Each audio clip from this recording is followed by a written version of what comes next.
Hello everyone, welcome back to the UnchartedX podcast. This is Ben, and today we've got another swapcast with the Snake Brothers, and we also have Chuck from the Cfapps 7865 channel joining us. In this episode, we're taking a look at the second pyramid at Giza. This is generally attributed to Khafre or Khafre, if you like it Greek, who was a pharaoh of the 4th dynasty of Old Kingdom Egypt. It's also known as the Mountain of the West, which is an interesting title that Chuck will explain a little bit in the podcast. Now, this is the second largest of the pyramids at Giza, and in fact, it's the second largest Egyptian pyramid that we know of. It's only slightly shorter than the Great Pyramid, something like 3 meters shorter, and it has something of a steeper angle, so its mass is generally quite a bit less than the Great Pyramid. We're going to discuss its position in this story of history, as well as take a detailed tour of both inside and outside of the pyramid, as well as looking at some parts of the pyramid structure that have been built around it. I have talked about this pyramid in a few videos, and I do have a dedicated episode of my Ancient Engineering series that takes a look at the bedrock engineering that went into where this pyramid is located. You can find a link to that below, and this is also something that we discuss in this podcast. The footage that you're going to see is mostly sourced from my recent trip to Egypt that I took with Jimmy from the Bright Insight channel. He's been producing videos about this trip. I'd recommend you go and check those out if you haven't seen them. And there's also somebody else from our trip that has been making just great content recently. Her name is Johanna James, and on her channel she's been producing a number of really good videos. And again, I'd recommend going and checking those out because she gets into many of the different topics that we discuss here on this channel, and it's likely of stuff that's going to be of interest to all you guys out there. So, I hope you enjoy the podcast. We've got a few more of these planned. I do intend on bringing in several other guests for these going forward in the future. And as a reminder, you can also find the audio versions of these in my audio podcast, which you can find on iTunes as well as Spotify. All right, well, hello everyone. Ben from UnchartedX here, doing another swapcast with a couple of my favorite other broadcasters that talk about these things. We've got the Kyle and Russ, the brothers of the Serpent. Hey guys. How's it going? Yep, happy to be here. Good stuff. And also happy to have Cfapps 7865 Chuck in the channel. How's it going, Chuck? Great. Glad to be here, Ben. Ready to talk. Good stuff. Yeah, we did one of these the other week, and I think it went down pretty well, and we'd planned to revisit a few of these sites, and we've got sort of an interesting one to get to today, the second pyramid at Giza. Yeah, it should be an interesting little journey inside and out. Excellent. Yeah, they have multiple names for it, right? It's Khafre or Khafre. Yep. Khafre, as Yusuf would say. Khafre. Yeah, whether you like it, if you like it. I prefer to call it the Mountain of the West because I think that's what it's called in the ancient text. Mountain of the West. And that's what I look at a lot when looking at. Yep, the Mountain of the West. Yep. I like that name. Where's the source for that? Is that a term you've the book come up of Coming Forth by Day, one of them. No, it's a very interesting thing because down at Abydos, they talk about the very same thing, the Mountain of the West, and there's actually a mountain down there called the Mountain of Anubis. And there's a very strange tomb and a shaft that goes like, I think, 1/8 of a mile underneath that mountain. Wow. And then there's a huge granite box down there. It's kind of like the same story that we have at Giza almost with the Osiris shaft in the Mountain of the West. Okay. And there's just a lot of correlations. And of course it says Anubis guards the sacred Mountain of the West. And yeah. That's what I look at, what the Egyptians tell us was going on there. Yeah, right, because there's not a whole lot of references to pyramids otherwise in specifically anyway in a lot of the literature. Okay, and just one more thing I wanted to mention real quickly before we dive into this is that I know Chuck, his channel, if people aren't subscribed to Chuck's channel, or the Brothers of the Serpent for that matter, go and subscribe. But Chuck's approaching a big milestone too. It's Cfapps 7865, 99,000 subs, nearly at 100. So congrats on the 99, and let's see if we can get you over that hundreds. Congratulations, man. Yeah. It's pretty incredible. It's pretty incredible. I remember I was blown away when I got to 1,000. I thought, wow, how the heck could I ever get 1,000? And now about 6 years later, the ball just keeps on rolling, I guess. Good All right. stuff. Yeah, good stuff. All right, let me share screen here and hopefully make all this little technology work for us. There we go. All right, you guys can see that. Yep. Looks good. So we'll just get into it. There's I'll let this roll in the background. We've got a few different segments to go through. I think initially this first part we're going to look at some of the features outside of the pyramid, but I kind of wanted to set some context with this footage about where it and how it sits at Giza, where it is in relation to all the other monuments and things that people know about on that site. So this is approaching, I guess, from you can see the Valley Temple here and the head of the Sphinx poking up. You've got the Great Pyramid, and then obviously the second pyramid, the Mountain of the West, is in the middle, and then a little further to the left you have the third major pyramid at Giza. But it's this structure to me is, I don't know, it's interesting. I actually, we'll get into it in a little bit, but I think there's a chance that the chronology may be a little different to how we think it is. I think there's a chance that this second pyramid could have actually been the initial pyramid. There's a lot of things about it that sort of make me think it's perhaps older, not the least of which it's the one in the middle. It's the one that's connected to the Sphinx, which there's an awful lot of evidence suggesting that that's older than the dynastic Egyptians. It's connected via that causeway. When you and Jimmy and George and those guys were walking around, was there a distinct difference is there a distinct difference, or is it just kind of little hints? That's what I was wondering about. There's some specific differences with the second pyramid that I think that are different to the Great Pyramid. For one, it's far more megalithic, and we'll see this. The blocks in its structure are larger. That's not to say that there aren't large blocks in the Great Pyramid. Certainly, the granite blocks in the King's Chamber, like 70 tons.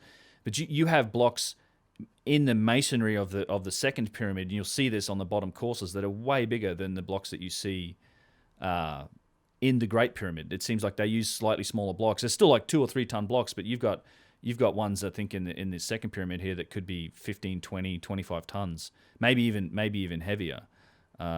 Things like that. And it's also, I look at it as like a little bit kind of logically is the other thing too. Like the internal structure is not as complicated as the Great Pyramid, and it's also a little bit smaller. So it's like what really would come first if you were following a typical sort of natural progression of a building and learning. If you were building one structure, maybe you were going to build the next one. I'm not sure the first one you'd build would be the greatest one of all. Like I guess that's the some of the logic behind it too.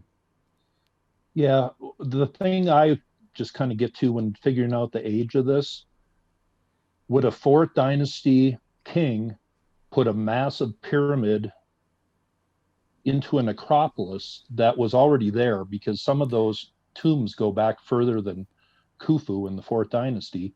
Would they have put a massive pyramid in the middle of a necropolis, or would a necropolis get built around sacred old structures? Yeah. And there is one answer that is just totally obvious to me. Yeah, I would agree.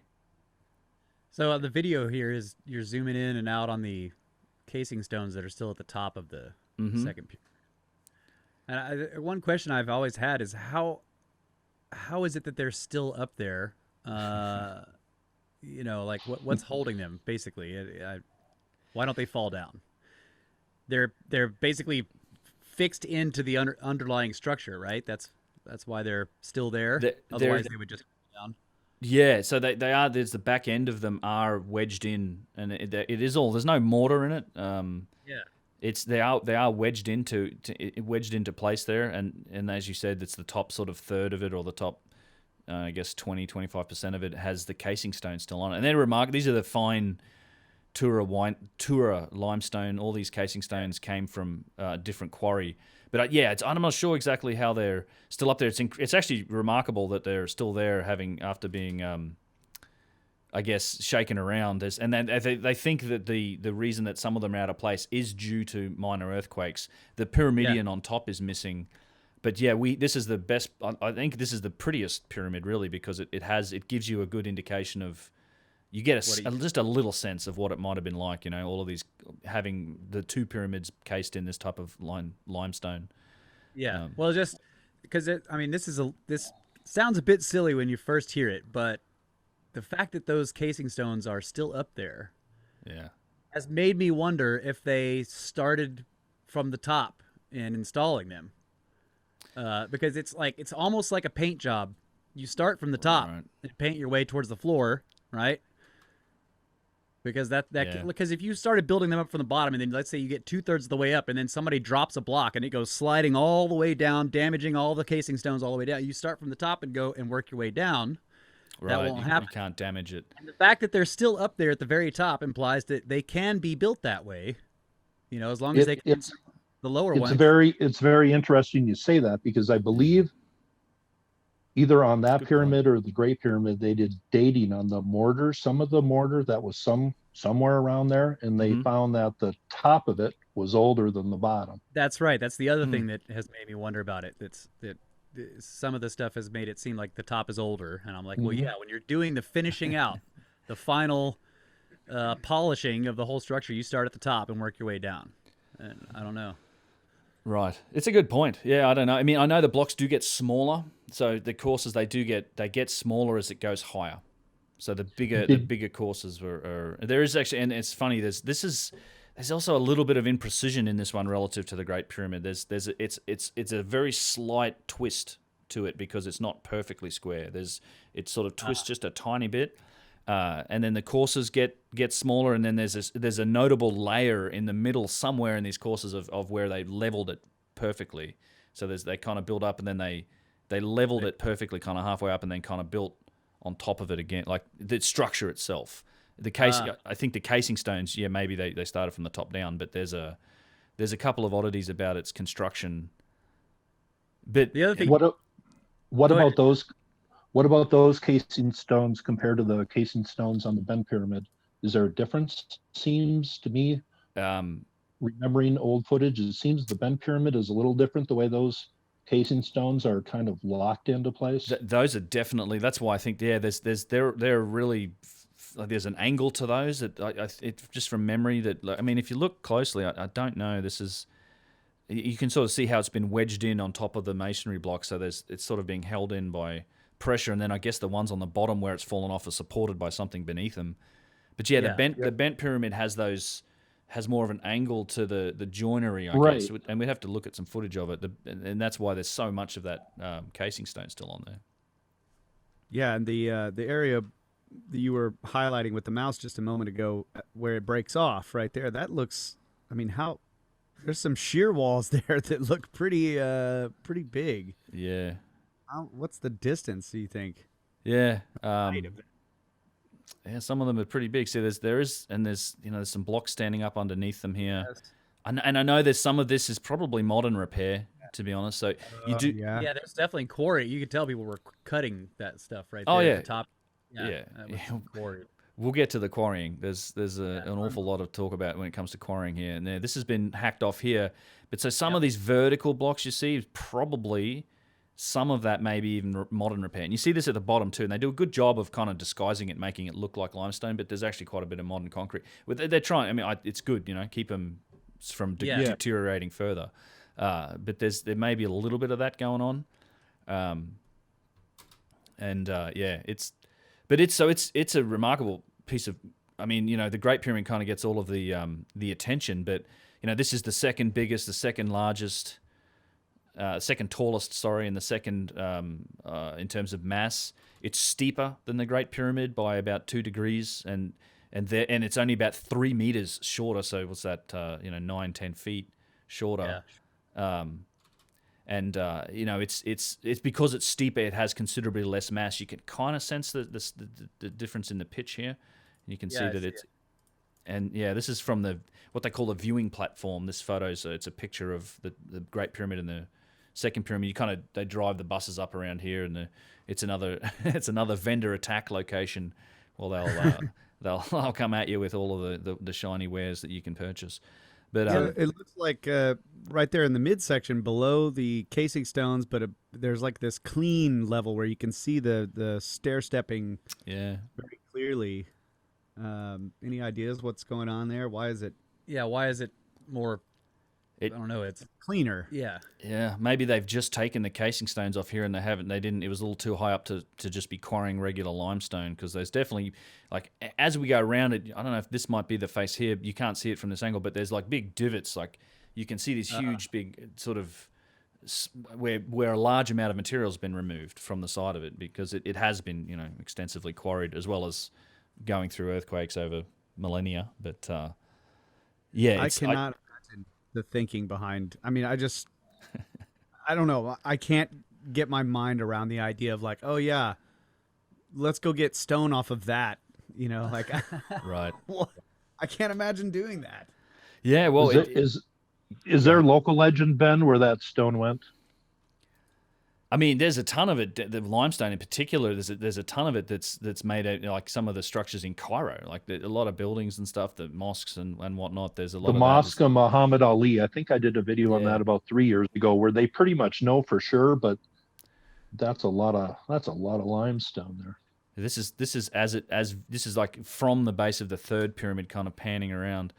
There's a lot of limestone and a lot of granite too. That's the other thing. As we go around the outside of this, the bottom two courses, at least the bottom one, I think the bottom two were cased in granite, Aswan granite. And we'll get to talk about the sort of the ridiculous claims about quarrying in the Old Kingdom, just when you get it's just a look at like how much granite's laying around. And this is the offcuts from quarrying that began, I mean, as far as we know, in the 19th dynasty. Again, Ramses II.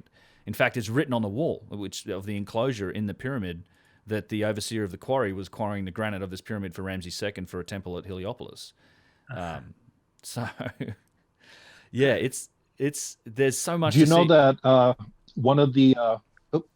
I'm sorry to talk over you, but one of the 6th dynasty pyramids, I think, down at Abu Sir, they have stone from the causeway all the way, right in the 6th dynasty down there. I didn't know. And they would do that to attach themselves to the gods. Now, are they considering people just a few centuries before them gods, or something that came way before? Yeah, I mean, 4th dynasties, like that's a lot of mystery. Yeah, a few. Yeah. That's not that long before these guys, because that's the other part about all of this. I mean, all of these mega pyramids, from Abu Rawash and well, just the sites you've got this, you've got Zaywed El Eren, you've got Dashur, you've got Giza. You're talking about a period of about 100 to 120, 30 years where they supposedly built all of these. And not only that, but sorry, go ahead, Chuck. Huge difference in those. Yeah.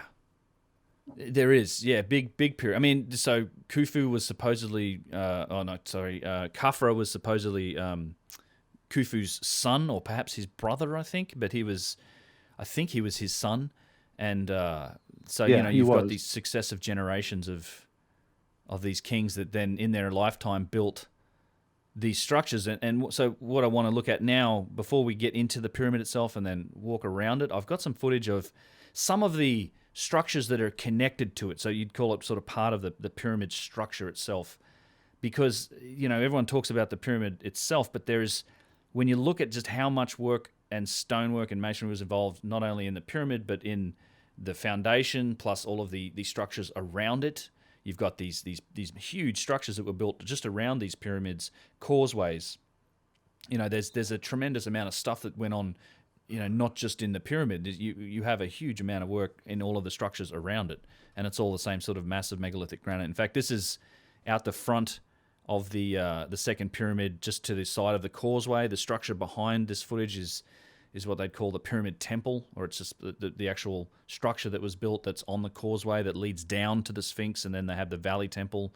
Most pyramids have that set up where you have a pyramid, you have what they call a temple, but there's a structure at the pyramid, there's a causeway, and then a valley temple or a structure down the bottom, and then same thing here. But there's some really awesome, people sort of skip this, I don't often see it, but there's, just from a granite perspective, I really like some of these curved pieces that are here, that were part of like the balustrade or whatever. This is called, commonly sort of called the couch block, because you kind of sit on it, and tourists sit on it, and it kind of looks like a couch. But yeah, is that the one? I think Dunn mentions this in his latest book, right? Chris Dunn. Yep. Yeah, he does. Yeah, Chris Dunn talks about these pieces. They're there's no straight cuts here. There's you can't sort of you can't hollow out that inside cut with a saw or a blade or grinding it out. And then it's when you get to look at it, it's remarkably regular. Like when you look at it at the end. And a couple other things to note with the quality of the granite that you have here is these large chunks of feldspar and mica and quartz that are in it. This isn't. Is that, Ben, is that proven to be from Aswan, the same as in like the King's Chamber? Have they done tests on some of that out there? This is Aswan granite. I don't know if they've tested this specifically. This piece here isn't. This is a different type, but in general, mostly they attribute pretty much all of the pink granite to Aswan. I haven't heard of too many other cases where they talk about like the pink granite coming from other quarries. There's definitely been other quarries for other types of granite, but most of the pink stuff they say is Aswan granite. I don't know if it's been tested specifically. But so this kind of leads me to that discussion around quarrying and the Old Kingdom. So it's still orthodox. It's still part of the regular story that they will that and it's not really talked about much. But they don't believe that the Old Kingdom Egyptians had the ability to quarry granite because they didn't have the iron tools. It's too hard to get the stuff out. And you can just see how beautiful that and smooth it is, and then how straight that line is. Like it's not. There's no visible imperfections to it. And they, the Orthodox story says that the Old Kingdom, all of the granite works from the Old Kingdom, they weren't quarrying that stone. They were finding it in surface boulders and in other, just like pieces of granite that were laying around. Which is, ask any geologist who then looks at this stone and ask them if that's surface granite, and they'll probably laugh at you. It's, to get large pieces that Old Kingdom had massive columns. You've got 70-ton blocks. You've got even bigger pieces from the Old Kingdom. You have to dig down into the mountainside to get pieces of granite that are that big. And then also the quality of the granite that comes from having those large chunks of material. That's typically the core of the granite quarries and mountains. Like so, this granite has come from a quarry. You can't. That's a huge contradiction in the story to say, well, the Old Kingdom guys weren't really quarrying. They were just using stuff that was laying around. It doesn't match the evidence that's right there. I think we should mention maybe that when John Anthony West had a group out there, I think about 5 years ago, he talked about they did core drilling about 50 feet in front of the Sphinx Temple. Yeah. And they hit granite 50 feet down. I think it was more like 100 feet. 100? Yeah. You've got the video. I'm old. My memory is a little slow, so. Yeah. But I can review that. But I know it just shocked me because how do you explain that? It's a good point. That's a lot of.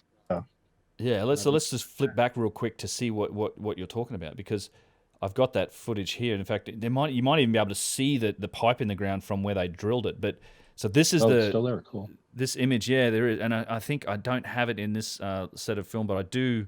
I think I went and looked at it on this recent trip. It's the same thing you see around the Sphinx. You can see the pipes, and you see the same thing in the Great Pyramid. Actually, there's in the entrance to the Queen's Chamber. There's where they've drilled. They typically have these metal pipes, but so the Valley Temple's at a lower elevation than the pyramids and the Giza Plateau itself, and so there's an elevation change to get stuff up to the Giza Plateau. But as Chuck was saying, they drilled 100 feet or so down in front of this and hit granite. Oh my God! And it's a lot. There's no granite. I think there was a very ancient granite harbor down there, and they had it kind of shaped out like a basin with granite. And if we could see what that actually looked like, because the Nile at that time I think was so wide it went to both shores, scale and variance like Randall talks about back at that time. Yeah. That and I think if we got a look at what that really looked like, we would be twice as amazed we are at Giza at some of that stuff, and especially right in front of the Sphinx on that ancient harbor, for sure. Yeah, I think so as well. It's remarkable, and I think it's also an indication that there may this causeway. This is the video right now is showing the causeway that's down from that structure, the pyramid temple. It's in front of the second pyramid, so this is what connects the pyramid to the Sphinx and the Valley Temple. It's this huge constructed causeway, and it was probably roofed, and it's for sure I think for sure got tunnels underneath it. This is where the Osiris shaft is. And there's huge shafts on this causeway that go down, and then you go down into the front of at least 100 feet down, and in front of the Valley Temple, which you can kind of see at the end of this footage, you've also got granite that's 100 feet down. And how do you not think that all this stuff was connected? There's clearly, I think, a lot going on under the ground here, and I just wish someone could scan it properly and we could put the issue to bed. I think the same thing could be, we could do this at the Sphinx and actually figure this out. But you just can't find it. The research doesn't ever seem to happen for some reason. So this is considered to be the floor of something, or the roof? I think it's both, but this was the floor. This had a roof over it, but this was a constructed causeway. This is the ground level, I guess, or it's a little bit above the ground level. It's a huge built limestone causeway that connects the pyramid the pyramid structure to the valley temple.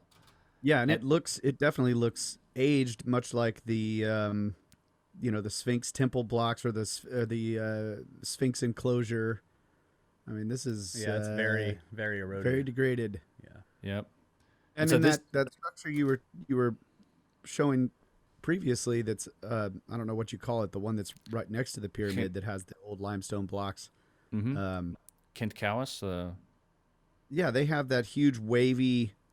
That looks like the top of it right there. Yeah, that's it there. I think, Chuck. That's the pyramid of Khafre. So it says a structure or mastaba or whatever they call it. It has. I think she was a fourth or fifth dynasty queen. And I think they just put a little tomb on top of a very sacred structure. Mm-hmm. And I think that and the Sphinx are two of the original structures built at the same time as the three pyramids.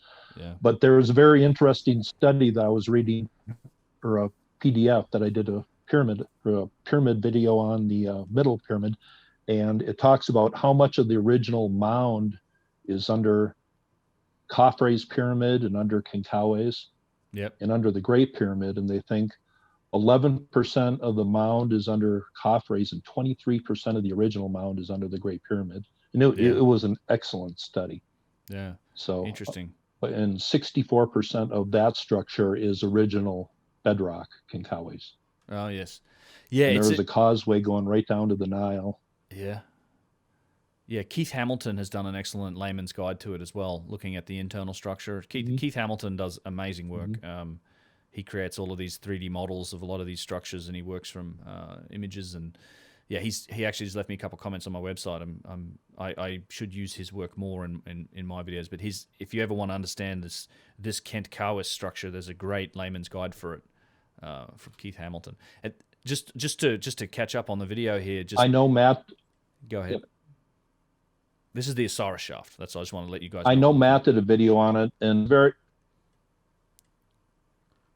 Go ahead, Ben. No, go. Yeah, sorry. I know we're probably dealing with a bit of lag. I was just saying that's the Osiris shaft. We just come up to it and took a look at the entrance to the Osiris shaft. This is it here below the causeway, and this is the 3 levels that drops down 100 feet or so, and then it has the boxes in the rooms and the water at the bottom. But yeah, Khafre, I think, is this structure over here behind. It's to the west? North? Yeah, so that's the entrance to... I know if you stand on top of the Valley Temple on December 21st, the sun sets right over that. And the way they use the sun to align their structures, that tells me that Khafre is used for mummification, maybe in pre-dynastic times. Yeah. And then they'd take the mummified king right down that causeway, do a little symbolic journey on the Nile. Yeah, it makes sense. That is my guess at what that is. Yeah. So this is, again, just made huge limestone blocks, all constructed, and there's shafts all over the place down here that seem to dip down at least 100 feet. And then if you pay the money, they'll allow you now to go into the Osiris shaft, which is quite an adventure. Yeah, it's that. Causeways are underrated features in Egypt, I think. Yeah, that is an amazing. Some of them are amazing. And yeah, it does make me think that it's, like you were saying, Ben, it probably had a roof over it, but it might also be a roof. Yeah. Yeah. Yes. I mean, it may even be like, I just think there's not potentially a roof for a structure. There could be blocks there, but then I definitely think there's tunnels, even if they're in the bedrock beneath it, yeah. and structures. Because that's, we should look at the footage of the Osiris shaft. Actually, it's quite a trip. It's just, you go straight down ladders into these chambers into the bedrock. Yeah. The other question I had, we were looking earlier at the Valley Temple, and I just wanted to ask you about your impressions on. I mean, because it's you got the granite that seems to be sort of inside of it, right, and kind of encasing it. And that granite reminds me. I've never been there, but that granite reminds me of like the Osirian. Oh, for sure. It looks like that work, right? Yeah. Yeah. Which implies that granite and the Osirian is not as old as the original construction of that temple, because those blocks are heavily eroded and the granite's put right on top of the erosion, right? It's basically fit to it. That's right. Yeah, and So we could take definitely multi-stage. And so Robert Schoch talks about this with the Valley Temple. So and you can see, I have footage of it. We went and found this, and I wanted to find the spot specifically that he points to. And there's a couple other videos online you can find where he's showing this. But yeah, so you have this very eroded limestone, and these are huge blocks of limestone, 150 tons, and they've been cased in granite. And the granite has been shaped to fit the erosion of the limestone, it looks like. There's definitely, it's not like a flat mating surface. These limestone blocks must have been eroded, and then somebody cased it in granite. So yeah, it's like, how long was the limestone there to get that eroded in the first place? Yeah, there was, what I was going to say earlier is about that wavy pattern in those huge limestone blocks at the I guess it's the temple right next to the pyramid. We'll see them here. Yeah. Yeah. So the fact that they continue through multiple blocks and they're on the same level and everything is interesting. Right. Suggests that it happened after it was built, as opposed to they would have quarried it. You would imagine they quarried it and they would have been finely cut. Yep. Squared off. So it looks a lot like the Sphinx enclosure. It looks like the Sphinx Temple, or whatever they call it. The Valley Temple? Valley Temple, yeah. So yeah, I agree. It looks like all of that stuff was done at the same time. Right. Because the rock all has a similar erosion pattern. Yeah, exactly. There's some stuff here, and so what we're looking at here in the video is this is back up at the causeway. This is the pyramid temple, if you like. This is the pyramid structure that's in front of the temple. The causeway's to the left in the image here, the pyramid's to the right. And you have the same thing here where you have granite blocks, and a lot of this has been so beat up and quarried. We don't really know exactly what it looks like, but some of the work here is it's the same as the Valley Temple. Like, you have massive blocks of limestone, and it looks like it's either been cased in or has had significant features made out of granite. Maybe we can listen to some audio here, see what it sounds like. Is it the mortuary temple? Is that what they call it? I guess, Chuck. Is that what they call the thing next to the pyramid? The pyramid temple. That is how I know it. Yeah, me too. I guess I really haven't looked at that, but we got to remember this erosion here. It seems very ancient. We can all agree on that, right? Yep. Well, a lot of this has been buried for centuries and centuries and centuries. The Sphinx has been buried, and the enclosure has been buried for 2/3 of the time we know it to exist. Yeah. So when you look at your erosion, you got to take that into consideration too, on how old it is. Right. Yep. Yeah. Yeah. How did it get eroded when it's buried? And I look at it. It's this. You see this in a lot of places at Giza. And just take a look at how big the single block is too, by the way. So just, and imagine what it might have been like when it wasn't eroded. You're talking about a pretty large block. Let's see if we can catch any audio here. What is the height of this? You guys hear that? 7.5. Yep. Yeah, good. Yeah, 8 feet I think maybe. it's probably a good guess. Which is how many meters? It's 2.5. Yeah. And the width?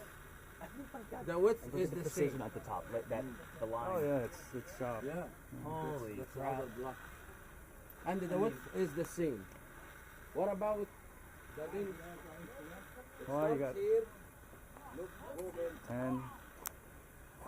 We still haven't seen a seam in the block yet, so now we're at like where the edge of the block is around here. That's, yeah, it's a good lens. Yeah. Good, great. Yeah, that's huge. Wow. 3.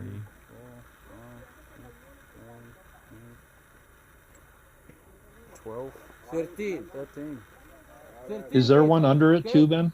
Let's say 12. Yeah, so I think this is on top of a causeway, and yeah, there is blocks underneath this as well. Yeah, there's definitely another layer below it, and in fact, we'll get to look a bit more at the. This has all been built up because there was a slope, and this will become more apparent when we get to the pyramid itself. But this is one of the most remarkable things about the second pyramid. It's built into a hill. It's literally on a slope, but they've engineered the bedrock to make it flat. And this all slopes down to the causeway, and this is all flat here, but you can kind of see the blocks in the floor below it. 12. So he just paced it And off. It let's was like say 40 feet or not something. 2.5 Yeah, by 2.5, 13 let's say 2 meters. meter by 2 meters. You said 15 steps or something? 13 steps, so about 13, you sort of go a meter a step, more roughly, right? And then there's however much limestone weighs per cubic meter, and There's 48. 48 cubic meters at least. so 48 cubic meters at least. I think this is probably on the conservative side. If we divide it by 2.3 tons, so Wow. 48 cubic meters by 2.3 will give you how much? So 120 tons, more or less, right? So that's 120, 130 ton block of limestone, one of many. We said like 2. We said 2.5. But yeah, And it's So- like it's almost decomposed. It's so heavily eroded, pockmarked. You can see up at the top edge there. It looks like there's a deeper erosion line. Like that was maybe where it was buried up to for a while, and wind and sand was eroding that Right. upper layer. And below that is I mean, just it's looks like the moon. It's very it's cratered and pockmarked. cratered and pockmarked and just heavily decomposed. Yeah, it's very, very, very old. And like Chuck says, if you remember that it's been buried for most of the time, like occasionally something would uncover it, and then it would erode a little bit, and then it would get buried again. So, how old must it be to look like that? There are some great pictures from the early explorers that were there 150 years ago, and you can just tell that it's sticking out of the ground, period. Yeah. And the pyramids, maybe, I don't know, 30 feet up buried. Right. Yeah. Well, you guys ready to take a break? Before we come back. Yeah. and look Let me show you one more feature real quick. Can we do that? Can we Yeah. extend for a couple minutes, and I'll show you one more thing, and then we'll get onto the actual. And after the break, stick around because we're going to get into the inside. We're going to go straight to the inside of the pyramid. But so there's granite, and again, this is a point I want to make about all of these pyramid structures, and I think this is a key for a lot of the Old Kingdom stuff. You have the same mix of stones. You have granite, basalt, limestone, and alabaster. And in fact, there's alabaster or the white calcite. I just want to show you this. This is sort of, again, you have these limestone blocks, but as we move up here, I'll skip for that. There's a good shot of the erosion of these blocks. But as we move up here, Yeah, what you find... Scoop out there. Yeah, the scoop. But the same thing that I talk about at Abu Sir and at a bunch of other places, you also have here in the ground, which is these channeled blocks. So there's a channel in the ground, and they run into these, and they're made often of alabaster or the white calcite, which is kind of a real expensive stone to try and make this stuff out of. There's a channel block right here, and I think if I remember correctly, I think looking down right here, there's we're standing on it. So this is the alabaster, and you can see there's the channel in it. There was these underground or under level. I've got a ton of this of footage of these in a lot of places, but this is white calcite, and this is like a water form stone. You have to dig into springs to get this, and again, to get these big chunks that are like this, you have to dig right down to deep into these springs to find this type of stone. And for some reason, they seem to deploy these as well. And a lot of this has been quarried because it's a great stone to work in and it's very pretty. But there's still a lot of this stuff in the ground here, and you find this typically in the Old Kingdom pyramid structures. You find that same combination of stones.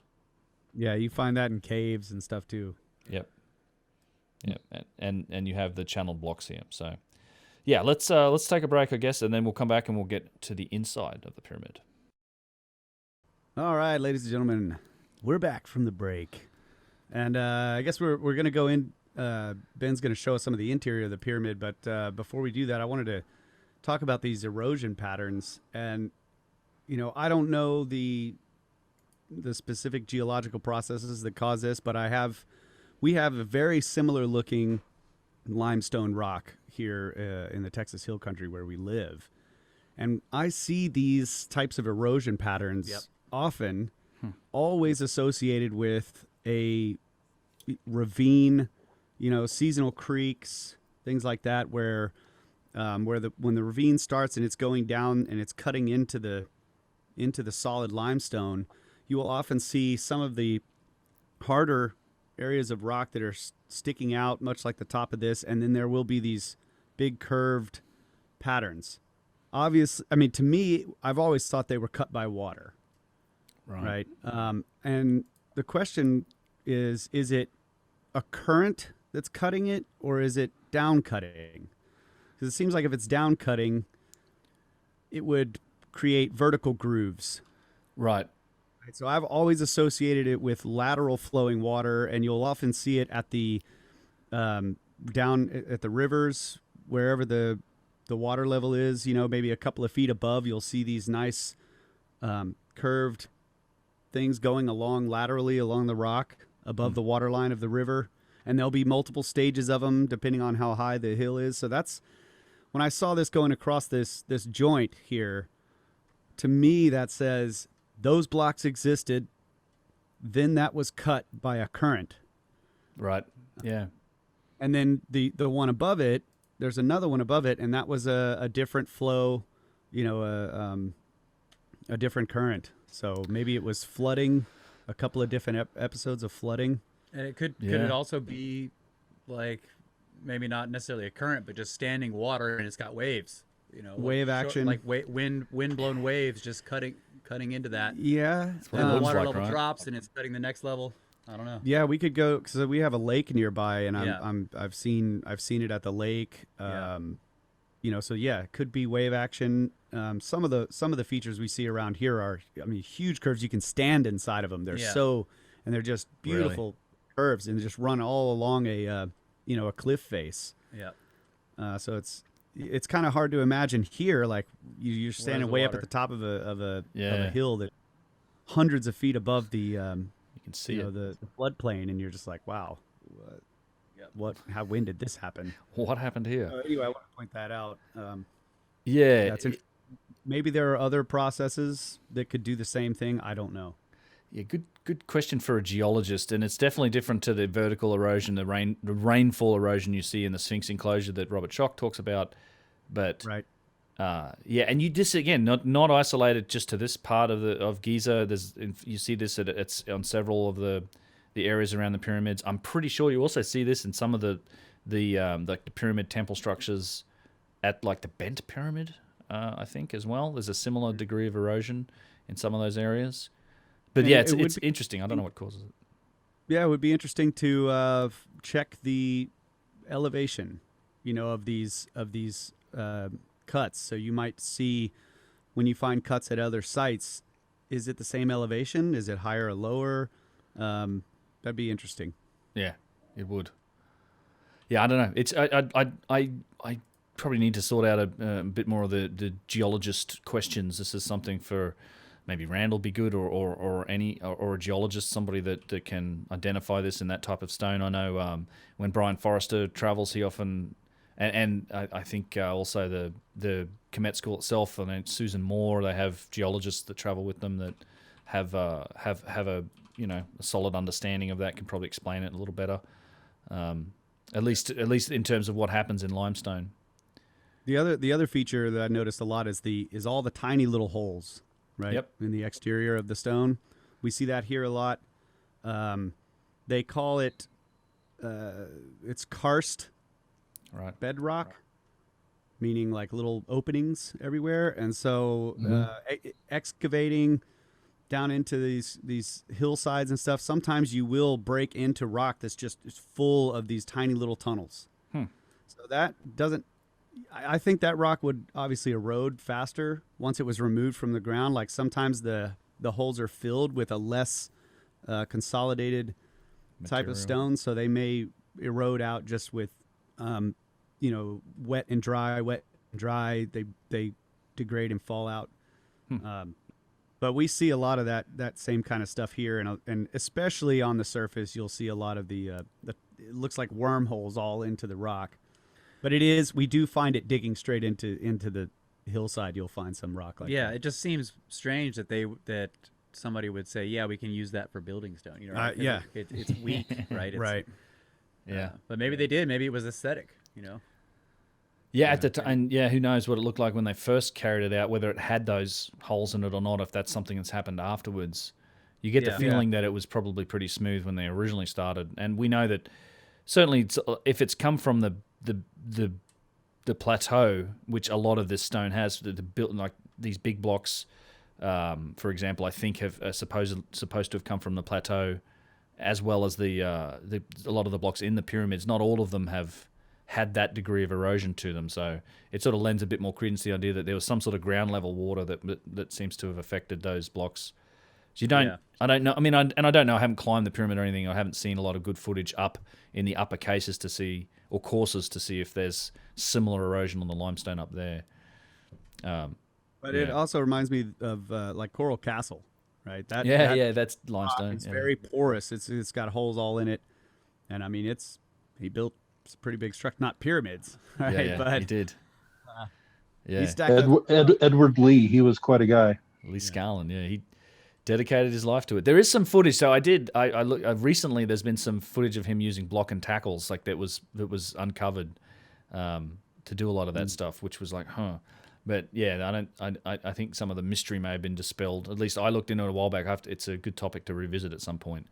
But there was some new video that came up of him actually moving blocks around with block and tackles, just yanking on chain. I think either way you cut it, like the guy was dedicated. He just spent his life doing that stuff. I mean, it's quite a tremendous effort to build something like that, no matter how you do it. Yep. Yeah, it's interesting spot. I'd like to see it sometime. I've not seen it. So yeah, we need to go. Yeah. So I just wanted to set this a little bit in terms of going into the pyramid. Pretty sure north entrance on this. This is the face. There's two entrances to the pyramid. So we'll talk a bit more about the internal structure, and you can always look up a map, a schematic of the insides. This is up at roughly around where the upper entrance is. You can't get in here, but you can get up if the guards let you. You can get up on to where the actual entrance is. There's an upper and a lower entrance, and the lower entrance enters in the bedrock. It's basically in beneath this little hut here, I think, that you see in the ground. But just for a bit of perspective, this is up on the pyramid itself, looking to where it's been cut out of the hill. I talked earlier that this is cut into a slope, and we'll take a closer look at this whole area out here a bit later on, where it's been clearly quarried out of the side of the hill. And we'll get around the back and look at that. But I just wanted to say, just to show where that second entrance is. It's up here, and we're kind of coming down the steps. And then the lower entrance is down below here, and that's the one that you get into it today if you go visit. So we're walking down on the northern side of the pyramid, and you can see the slope of the bedrock plateau itself. And this is where they decided to build this thing for some reason. And, I've heard that it said that if they just moved the whole structure something like 15 or 20 meters further towards the Sphinx, they wouldn't have had to deal with the issues of building it into a slope and had to do the remarkable kind of engineering that they did do to the bedrock and the plateau itself to make it level and be the structure that it is. Yeah, so it makes you wonder about, what was the importance of the specific spot? Right. Was there something underground already? Right. Well, so what's interesting, this is the entrance, the lower entrance. that's straight into the bedrock, and everything below is bedrock.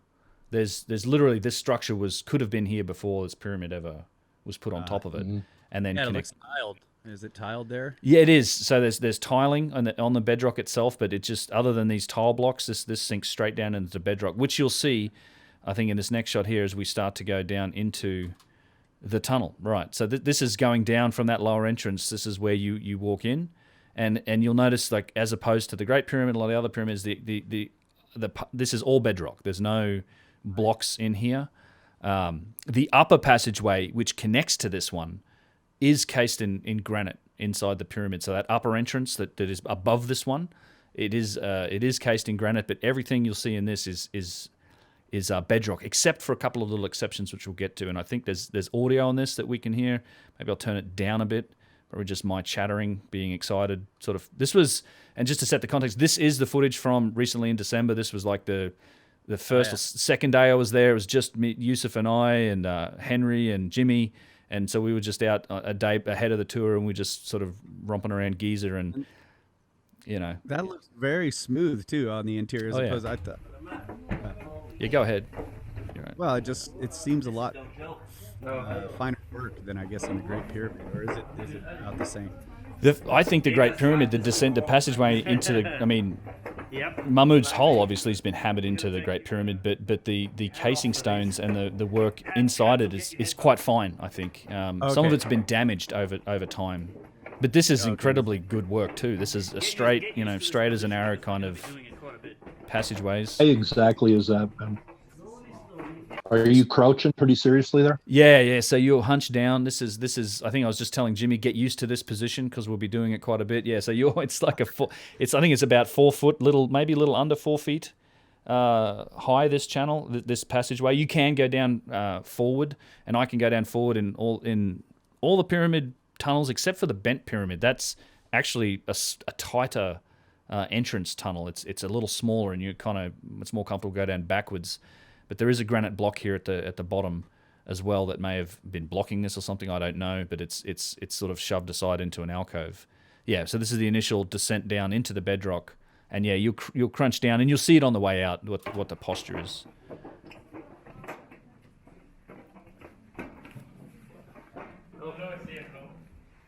And then you can stand up in here, which is not always the case in some of these structures, that you can't always stand up in a lot of the spaces, but certainly this area you can. And so got that in there. There's a shaft to the right that went further down. There is, yes, there is. This is already laid out different than I had imagined it. They call it the so-called Queen's Chamber, which is silly because that's not where she was buried. Like, they have something else attributed to her. Wow. And I think Yusuf actually explains it here. You okay? Yeah, it ducks down here and then it goes up again. Can you run the torch again real quick? I'm sorry. Wow. Have you been down in there before? No, they open it up for...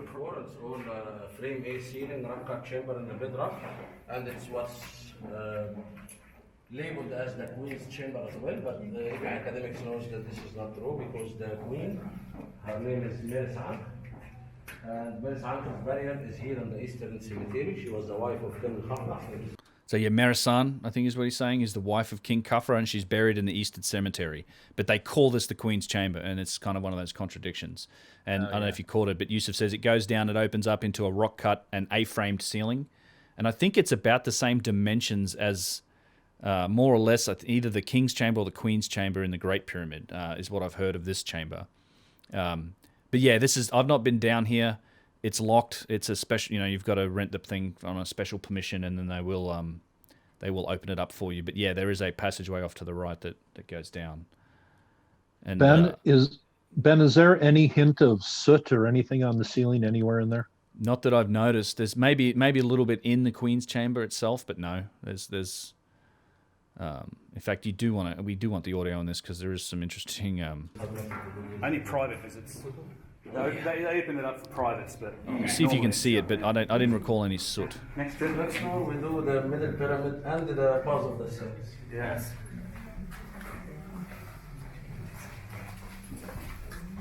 You cannot do all the privates on one go. No. Yeah, next to it. Next to it. $10,000. Yeah, no. Let's not do that. Easier going up because you lean forward. Oh, yeah, right. Thanks. Yeah. Are the walls plastered, or is that just was it originally smooth and it's just been slightly eroded? I think that's the case. I didn't see any real signs of plaster on these walls. Okay. Obviously, it's been eroded, been worked on. We've added the railings and the electric system and the stairs, which makes it nice. It'd be a bit more difficult without the wooden stairs. 2 big dudes. All right, Jimmy. You can lead out, Jimmy. You go first on the way out, Jimmy. Okay. You don't have to film my ass the whole way. Yeah, I just stopped. We will put a sign on the entrances. YouTubers go first. Right. It's always an issue. So sometimes I've noticed like the guides typically lead you in there. So you get in the habit of like, hey, let me go. I've got the camera. Let me go first because I want the shot without your ass in it. So it's interesting. Ben, let me ask you one question. In the Great Pyramid, I know it's something like 12 stories down to the subterranean chamber. How far is it down to where you're going down there? Do you know? Not as deep, no. So you saw the deepest part was where we first came down, and in that little horizontal passageway. I got to imagine it's probably a third of the depth of the Great Pyramid passageway. Okay. I think that's like 80. It's almost 90 something meters. The Great Pyramid descending passageway. It's a long passageway. It's a hall, and this is only like probably a third at best of the same sort of depth. This is bedrock. Yeah, and you're again all in the bedrock here. Going down. Oh wow, look at that. This is That is amazing. Yeah, That hallway. it's very resonant too, as you'll hear. That looks like golden ratio proportions right there. Yeah. Doesn't it?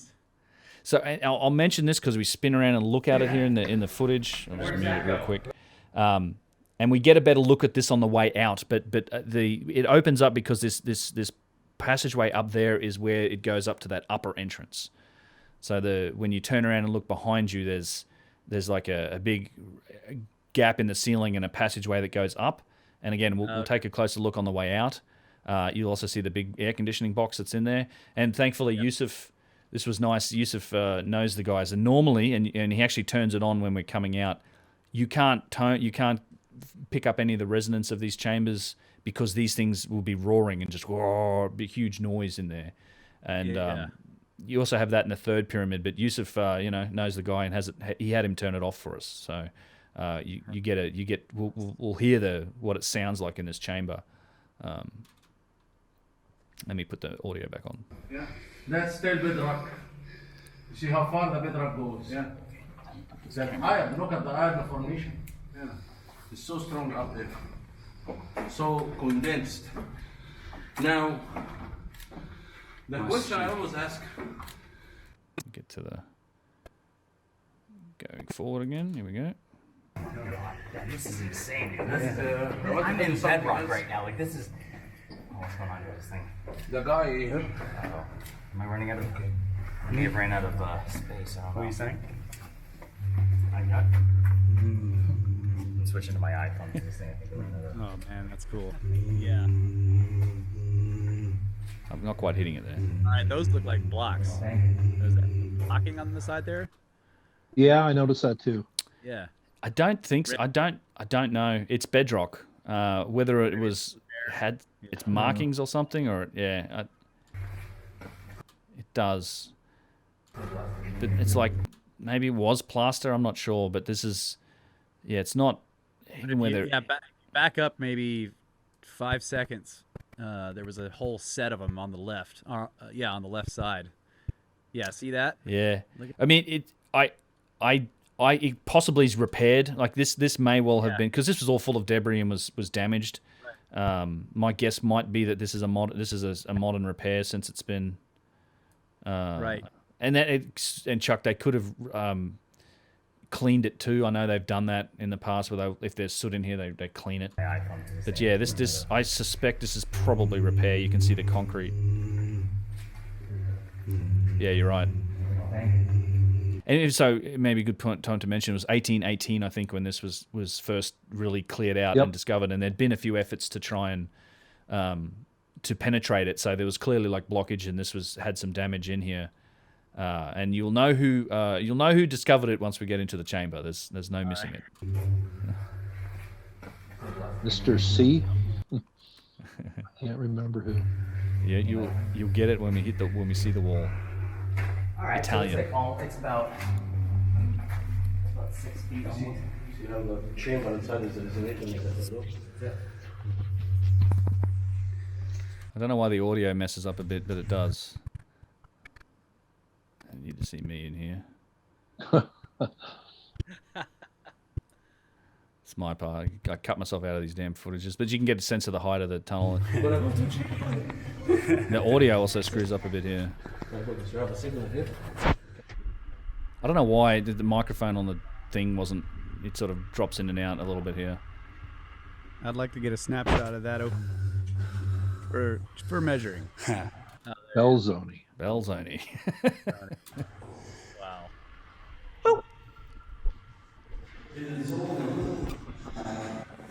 Yeah, so in the chamber.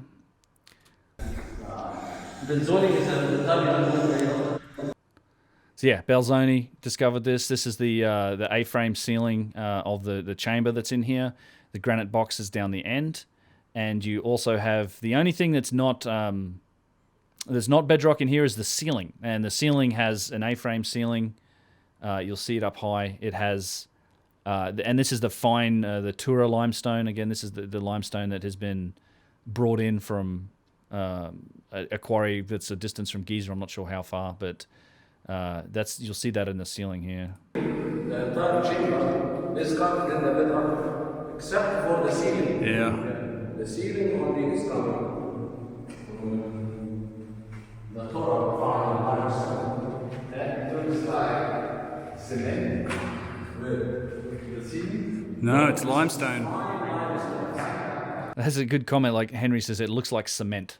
Like that's how it looks like a modern cement job. But nope, that's however many thousands of years old, fine Tura white limestone. Like the casing stone. Very finely joined, yeah.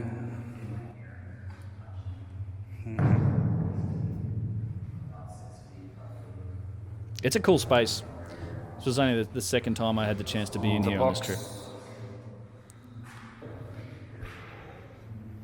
Ben, I know you've been to the pyramid, I think of Unis or Venus. Wenis, yeah. Is that chamber in there kind of similar to those smaller pyramid chambers as far as what they look like with that ceiling and stuff? There's an A-frame ceiling in there, I think. Yes, I think it is an A-frame.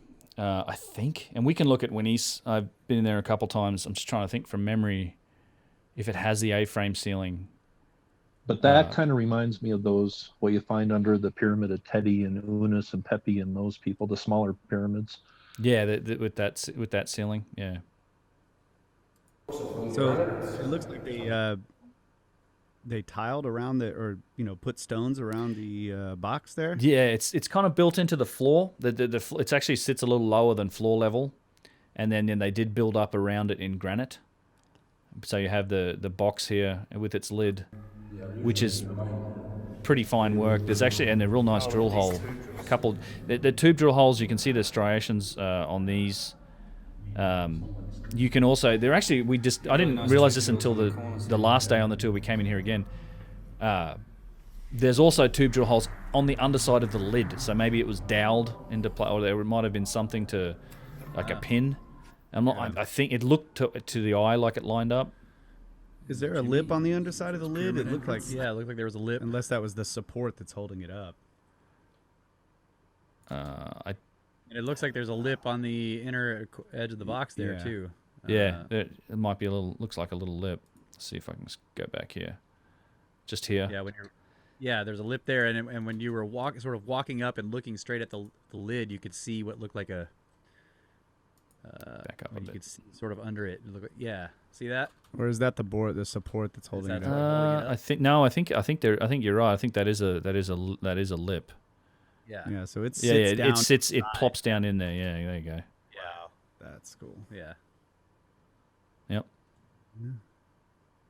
Yeah, clop, like thunk, and then I guess the edge of it probably sits right on the edge of the thing, and you can see where there's. I guess they've been prying at it. This is probably all pry bar damage to try and get it open. Yep. And then all these granite blocks around the outside.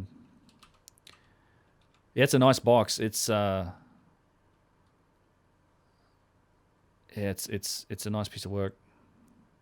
And so you're looking at those are drill holes there? Is That what you're talking about? that one's eroded, but there's a drill hole here on the box. There's one on either end, and then on the underside of the lip as well, of the lid. Just on the backside there, or not? There's not 4 of them. There's only 2.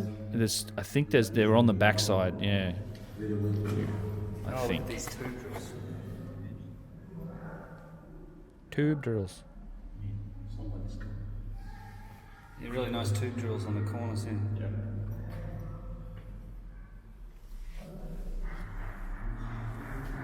He's some little kid running down the hallway. Yeah, I can hear the kid. Come in So for this the is- photo. This is the king, considered the king's chamber, right? I guess, yeah, the burial chamber they'll call that, and that's the sarcophagus. That's the story. Yeah. Someplace special. You can see it's only I've looked at a lot of Fourth Dynasty sarcophaguses, and that is not a sarcophagus. Right. They decorated them. They put their life stories on them, their afterlife journey. Mm-hmm. And if you were going to build one of the most impressive monuments in the world, you were going to certainly immortalize yourself like the pharaohs did. You would have put your name all over that place. It makes no sense that, somebody in the Fourth Dynasty would go out of their normal ways of doing things and not tell the world forever that this is their place. I think those sarcophagus are purely symbolic. Yeah. Yeah, I agree. I mean, that's the other thing. That, again, no hieroglyphs. There's no inscriptions. And in fact, I was just trying to find out how they attribute this to Khafre in general. I know that the whole the statue of Khafre, the really famous one, Khafre enthroned, the diorite statue of it was found in the Valley Temple, and I guess by extension, and of course it has his name on it, which is written in poorly done hieroglyphs relative to the rest of the statue. But Yeah. I Wasn't believe that on thing the found first? the dream stela between the paws of the Sphinx had one chipped off area hieroglyphs where Khaf, the first part of Khafre's name, right. That's right. they think, and that's how they attributed that's how they attributed the place to him. But Khaf is such a common syllable in the ancient Egyptian texts. There could have been numerous pharaohs or rulers or kings that had that in their name. That is very common. And wasn't that not even in a cartouche, or was that encased within a cartouche? The Khaf. Do you remember? I don't remember exactly. I just know that is in the part of a chipped off section of the text in the dream stela. That's right. That's all I remember specifically. Yeah. Yeah, so it's hard, and they're the, as I think I said in one of my videos, and thus the house of cards that its history is built, like that's how they build the house of cards of history, with these little attributions and whatnot. I mean, I would say that the whole Khafre enthroned statue, it was probably, I'm sure it was dedicated to him. It has his name was written on it at some point, but it just doesn't match the engineering of the statue itself. Right. Which happens in a lot of them, I think. So this is, again, looking up at that upper entrance. Maybe once I work out my camera issues, there's the bedrock above us. But then, so there's that passageway that goes up to the upper entrance and then up into the pyramid structure and is cased in granite. There is not one syllable of hieroglyphs in there anywhere, is there? Or even graffiti? No, not as far as I know. I've looked. I've not found any records of anything in this pyramid, of any writing. So they turn the air conditioner back on, and that's the sound that you hear. All when the you way go up in there, huh? Yeah, and this is bedrock with the dark lots of iron. Oh, I see, the iron in it, in the limestone. Yeah. Huh. Use of saying there's lumps of iron in the limestone, like there's iron formations in it. Huh. But yeah, you get this roaring noise normally.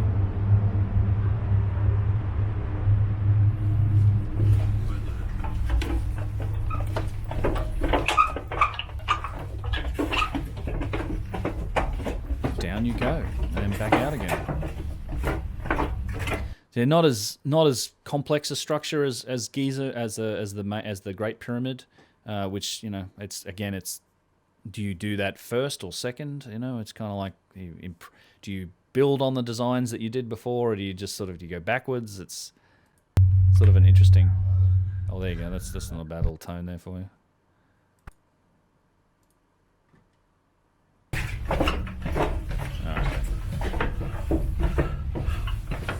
think I see it here in the waveform.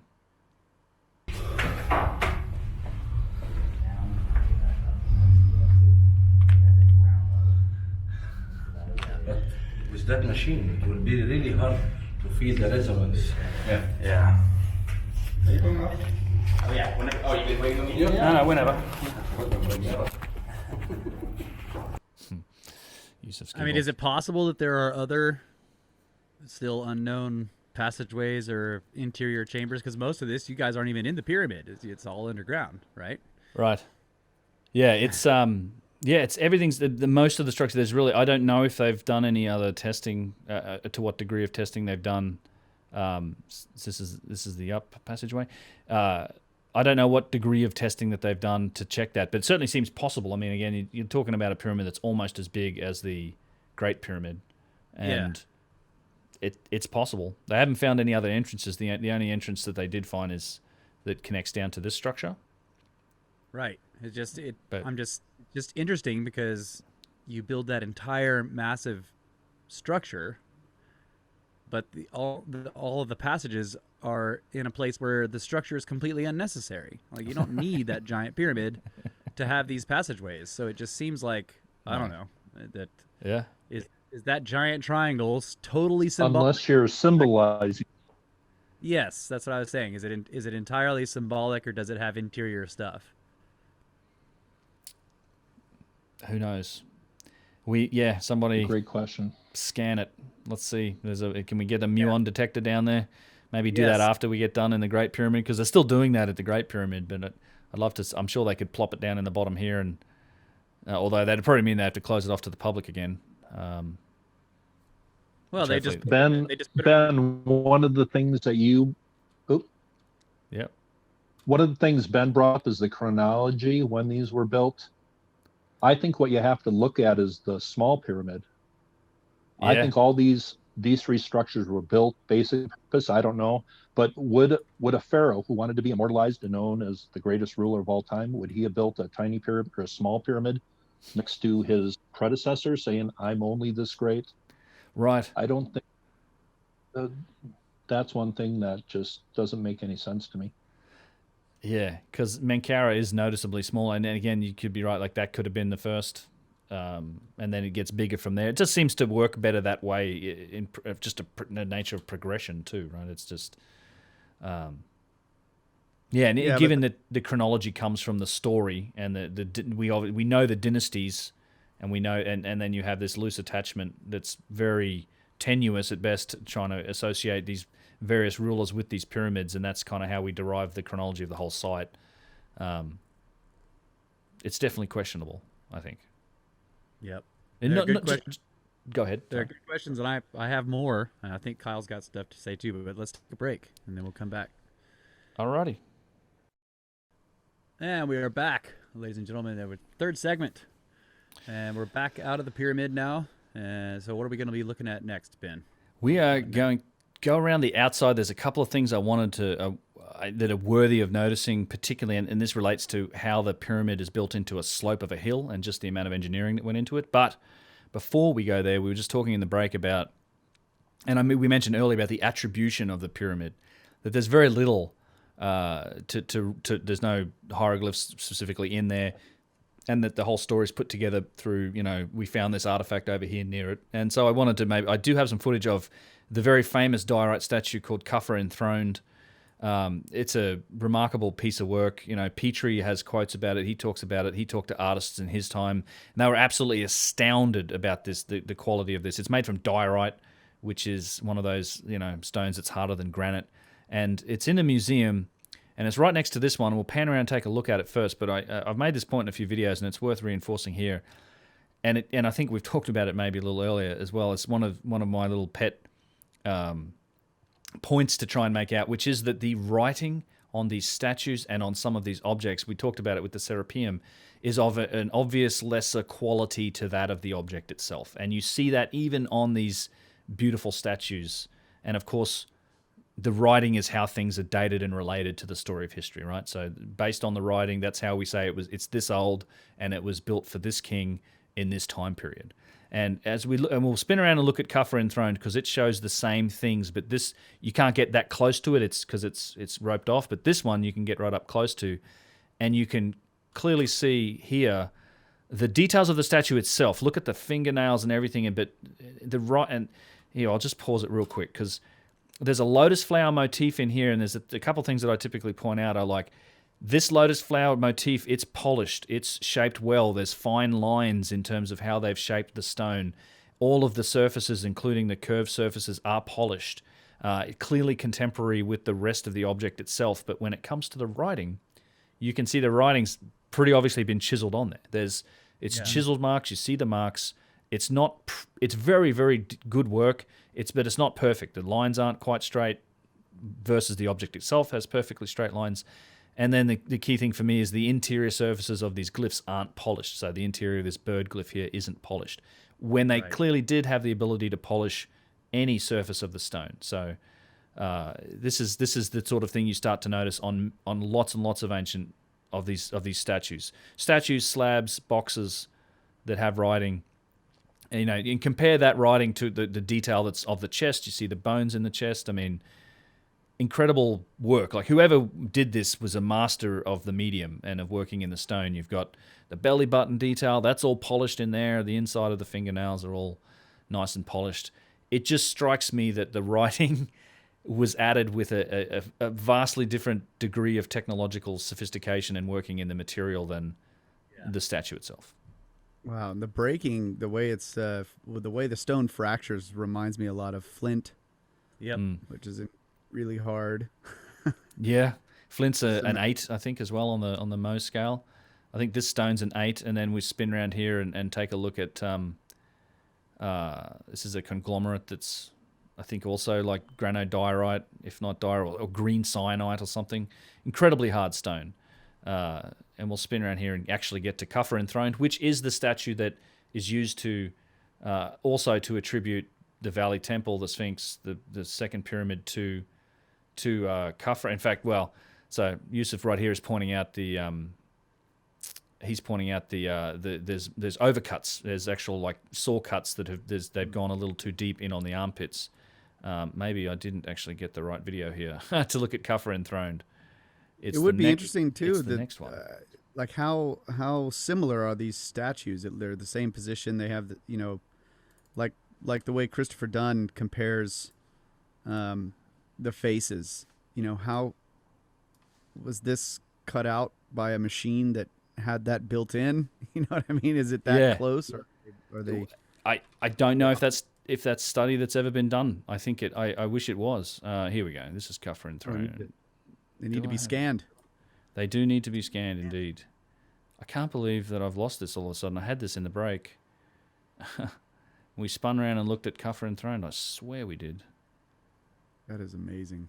Yeah, let me. I do want to try and find it. I think. Well, while he's looking for that, you want to tell the story again of you went to was it a museum in Italy? Yeah, I went to the Vatican Museum in Italy, and they had all these statues that looked just like this. They were amazing, and I noticed the same thing. I mean, that was the statues were, the work of the statue was one level of sophistication, and then the hieroglyphs were another level, like a lesser level of sophistication. And then in some cases, at the very bottom of the statue, there was Roman, really roughly scratched in like Roman letters and stuff on the bottoms of the sky. Yeah. I'm like, okay, this is, later people doing the same thing. Yep. It's human nature. I think in the museum, well, I don't know what the Romans were doing, but it looked like they were categorizing it or numbering it, putting a serial number on it. Is kind of what it looks like, Because then you have the modern like written numbers that Yeah. They do the same thing. We do the same thing now. This is Khafre enthroned. So it's this beautiful green diorite statue with the falcon behind the head protecting it. And again, you've got writing next to the feet.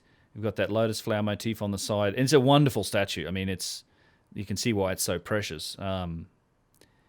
But again, same thing with the writing. I don't have a good shot of it, but the writing next to the feet here is the same. It's chiseled out, and it's obviously I'm sure it has Khafre's name on it. There's a tube drill between the feet, which is another level of technology. So yeah, this to me screams inherited object that was then reclaimed, but beautiful. I mean, absolutely, Yeah. What it must have been incredible find. Was that a drill mark between the feet, or was that a sun disk representation? This is a common thing on statues. I believe that's a tube drill that's been polished out. Okay. But yeah, you have that's been hollowed out with a tube drill. That's the only way. What's interesting about that is that there are a whole lot of statues where there's a little person between the feet. Yeah, of in the some of giant them. statue. So I wonder if that was maybe there was a metal, like a gold. Yeah. Set into that hole or something. I don't know. Possibly and gold was used in a lot of these. Sometimes those little people are meant to represent the soul of the king. Mm. We always thought it was understanding. Yeah, they're standing under understanding. Understanding, yeah. That was yeah. They are. It depends. Okay, so back to the pyramid. And there's two features I want to point out here. So again, we talked about how it's built into the side of a hill. This is on the.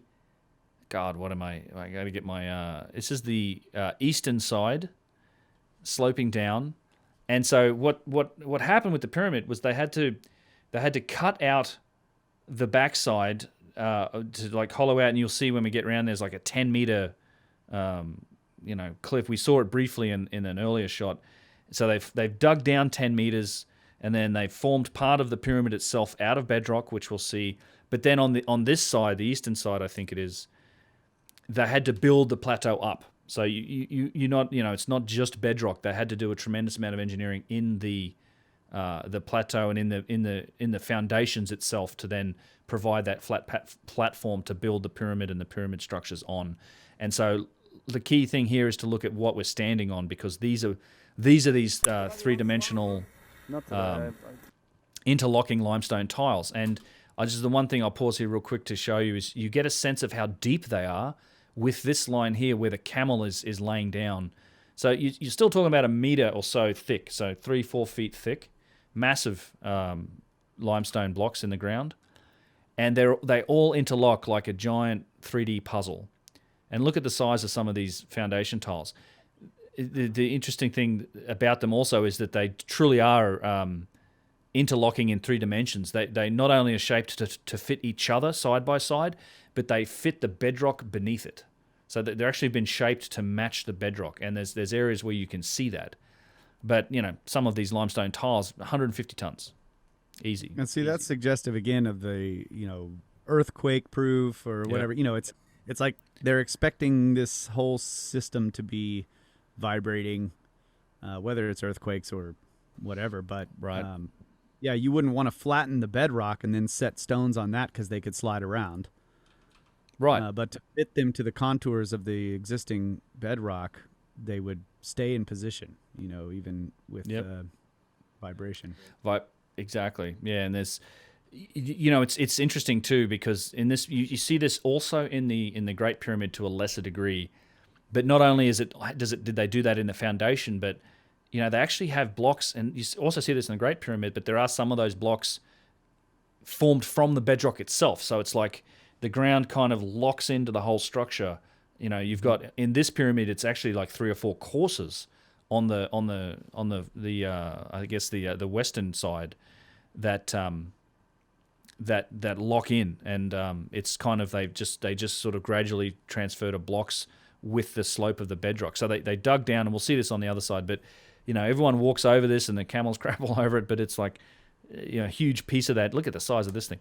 Are these like stones that are in there? I keep seeing these little round stones between the joints. Is that what they are? You see some incredible detail in the foundation tiles, not only on this, the other pyramid too, and it also extends even to the foundation that's what would have originally been beneath the casing blocks. Yes, we do not want to buy the cat today, sir.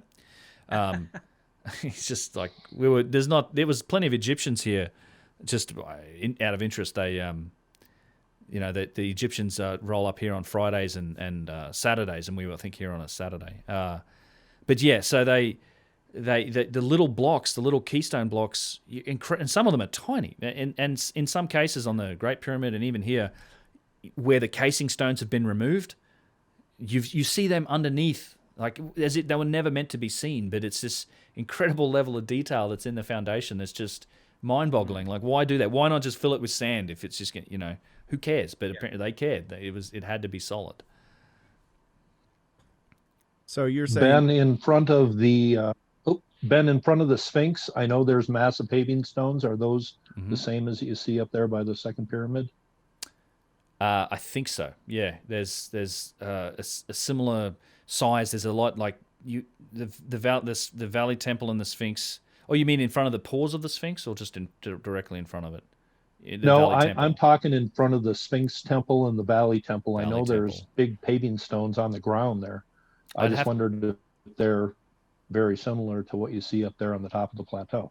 I'd have to look, and I'd have to look. I'm not sure. I have to dig up some footage and look, but I would suspect so, given that the Pyramid Temple and the Valley Temple have similar sized blocks of limestone, and this paving system almost extends down the whole causeway. It's not, some of the blocks aren't quite as big as up here, but they were just, there's so much that's gone into the bedroom. Again, it's like, you're talking about years of planning and years of construction just to do that part of it. Like, it's insane. And you can see the slope of the rock, right? This was the original slope of the hill where it's been carved in on the back here. And we'll come back around on the other side. I do want to, we're going to come back to this area. We'll finish over here because this is very interesting as a quarry. The one other thing I wanted to point out really quickly, we're going to see a lot of, is that this pyramid's unique in that the bottom two layers were cased in granite, and you actually have granite casing stones, and the two courses were all granite, which is just, I don't know how many thousands, if not millions of tons of granite that was shipped up here, and very finely worked. It's astonishing, and we're going to where is it? We're going to go back. I think let's go. Yeah, we'll go. So you see the floor tiles. We'll come back, and then we'll come back to the quarrying. That must have looked amazing, if the rest of it's cased in the Tura limestone. And you've got this bottom layer of dark granite, so that it's like a what would you call it? It's like an accent line going all the way around the base, and it's bright all the way up. Man, that must have looked amazing. Oh, I would have loved to see it. Yeah, get that time machine. That's Giza's. But I can look at that little section of granite casing stones you were showing there and see that they had to put those down before they put anything on top of them, because there's 3 behind the one out in the front. Yeah, or 2 behind it, so you couldn't slide those up underneath higher stones. They would had to have been put down first. Indeed. Yeah. There's obviously they built that up that way on the ground, and you got to imagine, I guess it was a continuous join. And we're going to see, so this is, and what you see here is just purely the rubble left over from quarrying. And there's two, as we walk around, there's a couple things to look at. One that I like to point out is we'll see a few just down here a little bit, but some of the blocks in the pyramid structure itself are gigantic. They're huge and much bigger than any of the other pyramids, just the limestone blocks. And we'll see some of them. There's definitely, I just call it like more megalithic. And the other thing that I get asked about a lot, and you'll see it in all of these stones, are these marks here, these dashed lines. Okay, so this is. I noticed that in the grooves in the previous video you were just showing. That's quarrying. That is how. This not how the ancient Egyptians, according to the ancient Egyptians, didn't do it this way. They hammered it out with pounding stones, apparently. Nonsense. But this is how it's been done pretty much ever since. and all of the quarrying work that was done here is done that way. So what happens is you take an iron chisel and you dig yourself a groove in the stone, and you dig a series of those grooves, you pack wood into it, you wet the wood swells, and you hope to split the block in a relatively straight line. So you see that absolutely everywhere, and that's not Egyptian, that's not anything except for quarrying. That is some of it may be Egyptian, like later period Egyptian quarrying, but that's how it's done. And they did that because they wanted to use the flat faces of the beautiful stone that was, that had been done by the dynastic Egyptians or by the builder culture. They were trying to quarry these stones to take away those flat, nice surfaces to then use in other constructions because they wouldn't have to, use it themselves. So that's why this stuff got quarried, because it was so flat, so perfect. People wanted that. They would try and take pieces of these stone to use in other construction. But you see it everywhere. It makes me angry. I have to say. Yeah. I just get mad when I think about it. And I can. Yeah. I'm also seeing the sort of heterogeneous nature of the paving stones out there. The way that they're all different shapes and sizes. That's cool. Indeed. So, are you guys standing up on more tiles, or is that bedrock platform there?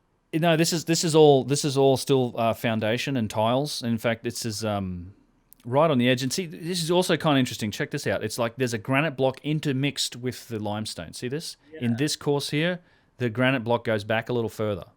Now, it wasn't all even. I don't know why they did this, but there's definitely different areas. Blocks it into place. Yeah. Yeah, and it definitely is like this very regular stair stepping at the base there, and then it gets all jumbled up top. But you can imagine during the building of the thing, you would continue the courses in that manner. So you'd have a very regular structure to be supporting materials that you're bringing up as you're building it. And then I guess the last part, which is the confusing part, is casing it because it gets smooth. And like Russ was saying, if you did it from the bottom, be very difficult. Where is your support structure after that? Like, how are you? I mean, you'd have to build something that's leaning up against this perfectly flat, smooth thing, and then be bringing up these giant stones that weigh multiple tons to. Yeah, I don't know. It's hard to imagine. So it's a lot of scaffolding.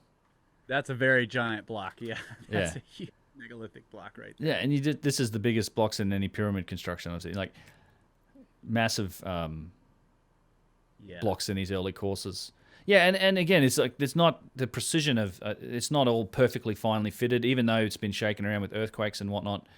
It definitely got rougher as they went up. There's some gaps. They didn't use mortar, I don't believe, on this pyramid.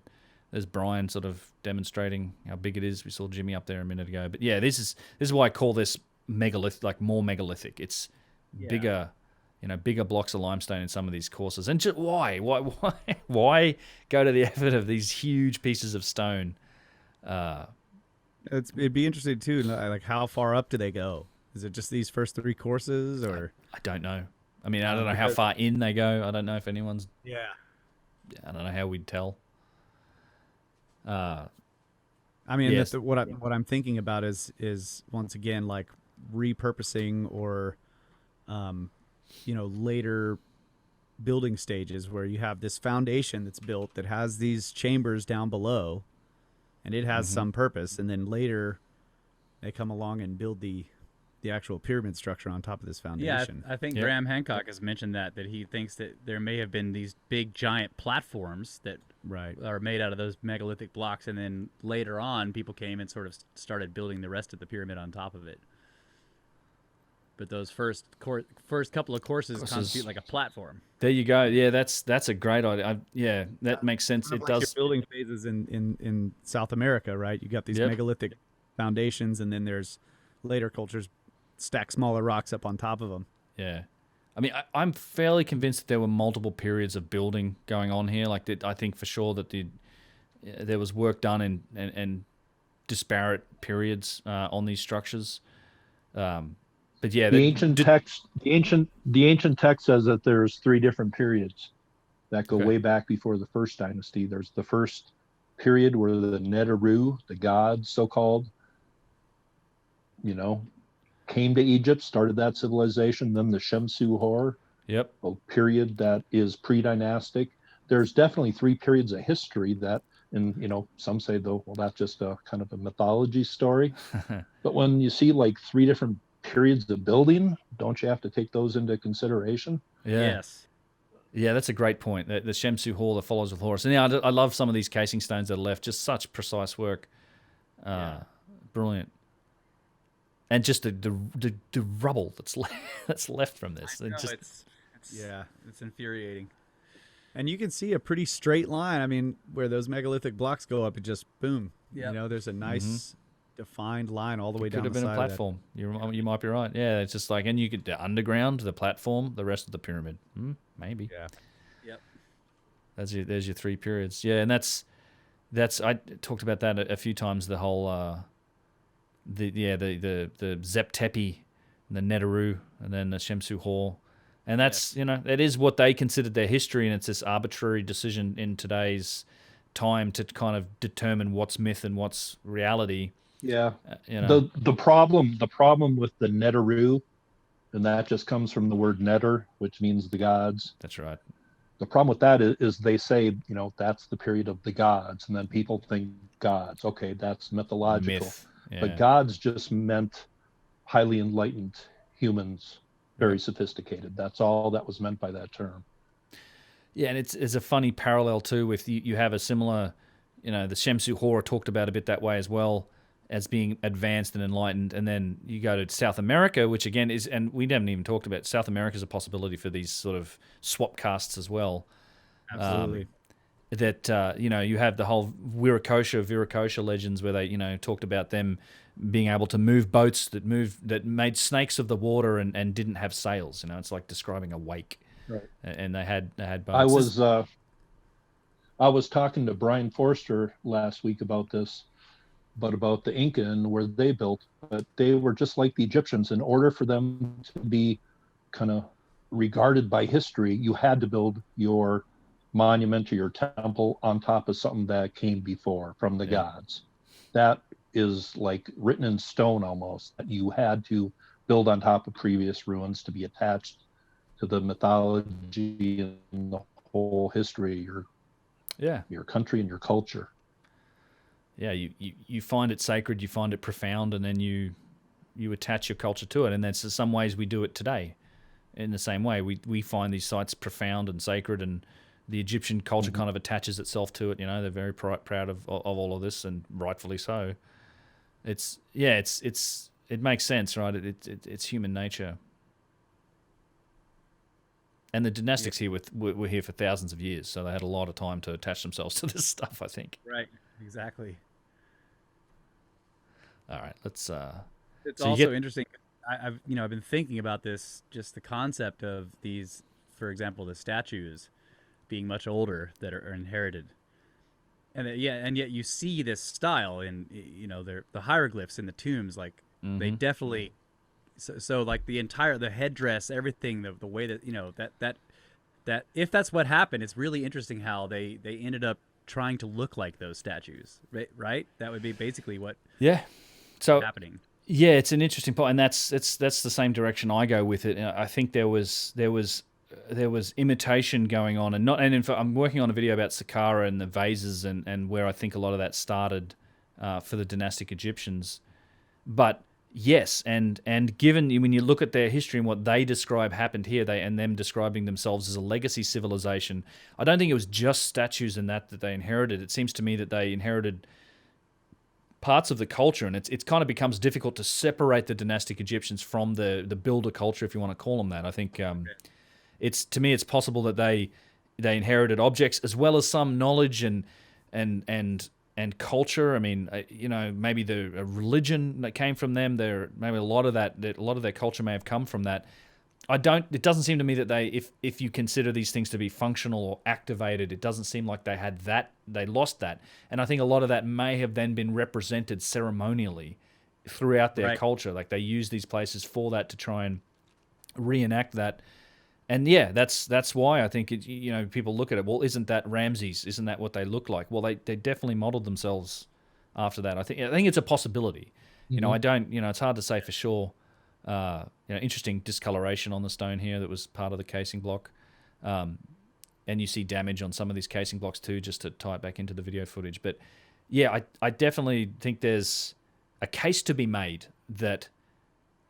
That we should maybe believe what the Egyptians said about themselves, which is they're a legacy culture from those who came before, and That's Yeah, so you're right. I stated it too simply. It's more complicated than they found these statues and structures in the desert and then tried to look like them. They inherited a lot more than that. yeah. It's but it's just interesting to me that I've been thinking about it, like what I mean. These are impossible to answer questions, but did the people that carved those statues, did they look like that, or were the statues fully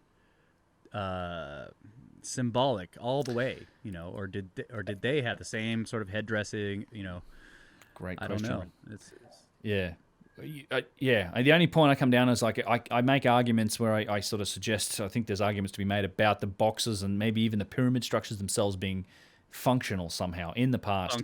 You can't really say that about the statues. The statues definitely, that's artwork. Like maybe it is ceremonial, maybe it is a representation of the gods, of their gods, and it's something that was inherited. I don't know. But then again, there are texts where they say that the statues would nod. Yeah. Oh, really? Yeah. Huh? Yeah. God. Okay. They participated in the temple. I mean, this is a priest saying, yes, the statue nodded in agreement with everything I just said. I don't know if that's really what happens, but it's definitely in the writings. This is the money shot. So we finally got ourselves down to what I think is the southwestern corner. You can see the bed. And that video is like, all this time we've been talking, he's been walking along one side. Yeah, it's a big structure. It takes. Yeah, that's awesome, man. That's really great. Sorry, definitely worth walking around. So, what to point out here is that so you see the natural slope of the bedrock. This is, I think, at its maximum heights, like 10 or 11 meters, 30 something feet, maybe a little more, and it's been carved down. They've carved all this out, and then you see right on this corner where they've shaped a whole bunch of this pyramid out of bedrock. Like they built it. It's been hacked back up out of bedrock. And you see it quite clearly here. It's stair step, just like the block courses. The courses are built, so the whole thing locks in. It's all a level structure, but a lot of people don't realize that, there's parts of this are literally formed back up from the bedrock. So I think it's got to put to rest the idea that, the pyramid builders were making it up as they went along and they made mistakes and they changed their plans on the fly. I mean, come on. There you go, yeah. Good point. You can't, well, I mean, I guess you could repair with blocks if you cut too much, but yeah. I mean, they clearly cut the same stair-step pattern that they made in megaliths on the other side. Mm-hmm. And if you're going to case it in a different stone, then you would need it to be a structure that can hold those casings. Right.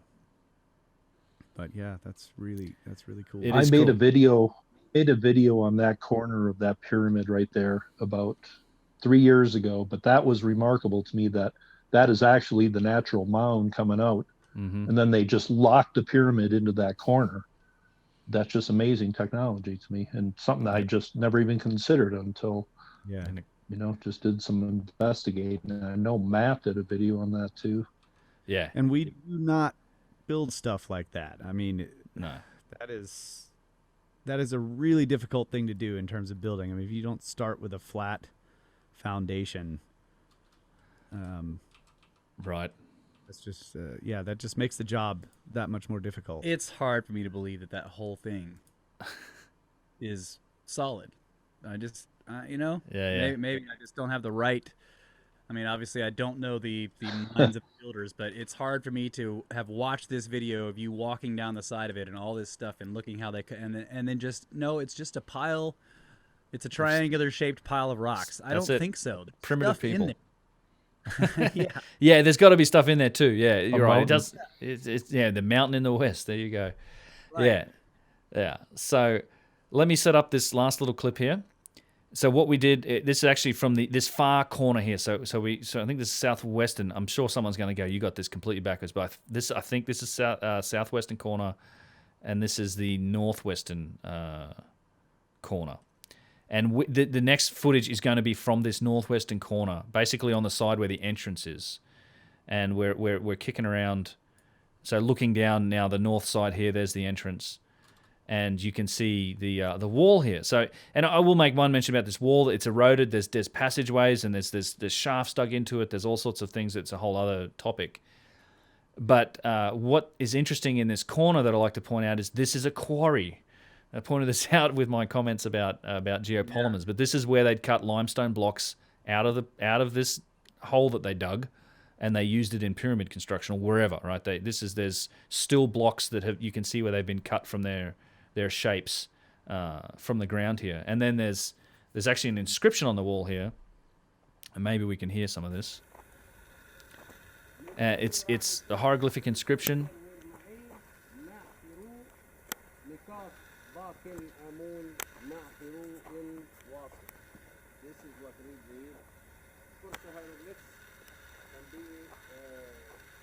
Yeah, it's hard to hear, Yusuf. I'll mention it. So this is a report. This basically says that the quarry master was here to quarry the stone for Ramses II, and he used them to build a temple in Heliopolis. And we're not talking about limestone. This was a granite quarry, and they were quarrying the pyramid. So, oh my gosh, yeah, wow. this was Ramses actually taking stone from here, quarrying, and the record of the quarry master that was the overseer of the quarry was doing this for Ramses, and so yeah, this was happening in the 19th dynasty. So, and then I think some of the other reports I've read about this pyramid is that it may have been looted or started. Some of this may have been happening as early as the first intermediary period, sort of after the Old Kingdom. So it didn't take, it wasn't very long into that civilization before they started kind of looting. And just to be clear, that writing on that wall is saying that they were quarrying the pyramid. That's okay. Yeah. And it was a granite quarry. They didn't need the limestone from here. They were taking the granite, which was Ramses. I've talked about in a few videos. He did that quite a bit, and notoriously, as Petrie liked to say, he was the great usurper. He usurped a lot of these monuments. He would carve his name over the name of previous kings. His son would do that as well. What's his son's name?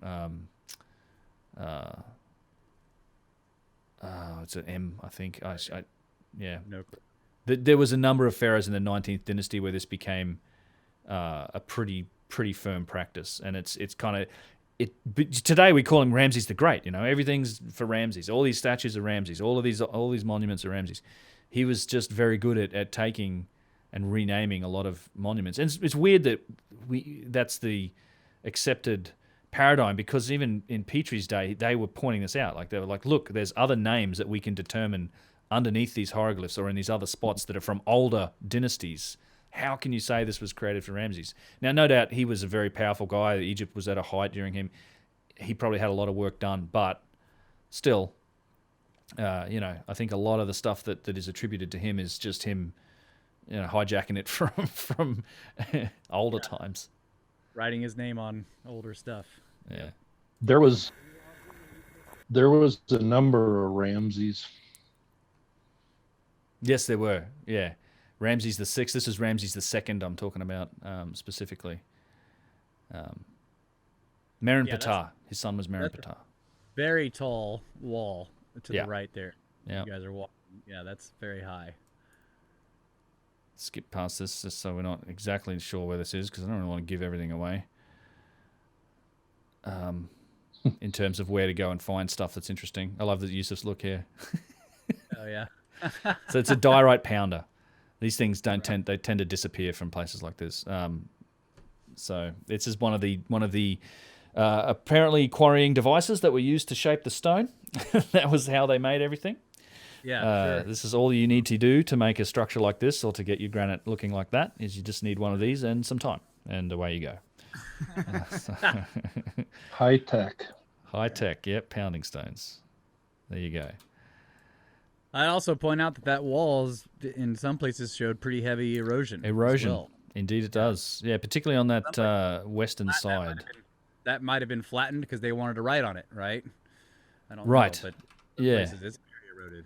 Yeah, there's particularly, I think, on the western, sort of the southwestern side here. Yeah, like that is. Yeah. I just love this angle on it too. It's just such a beautiful structure. It is. Yeah.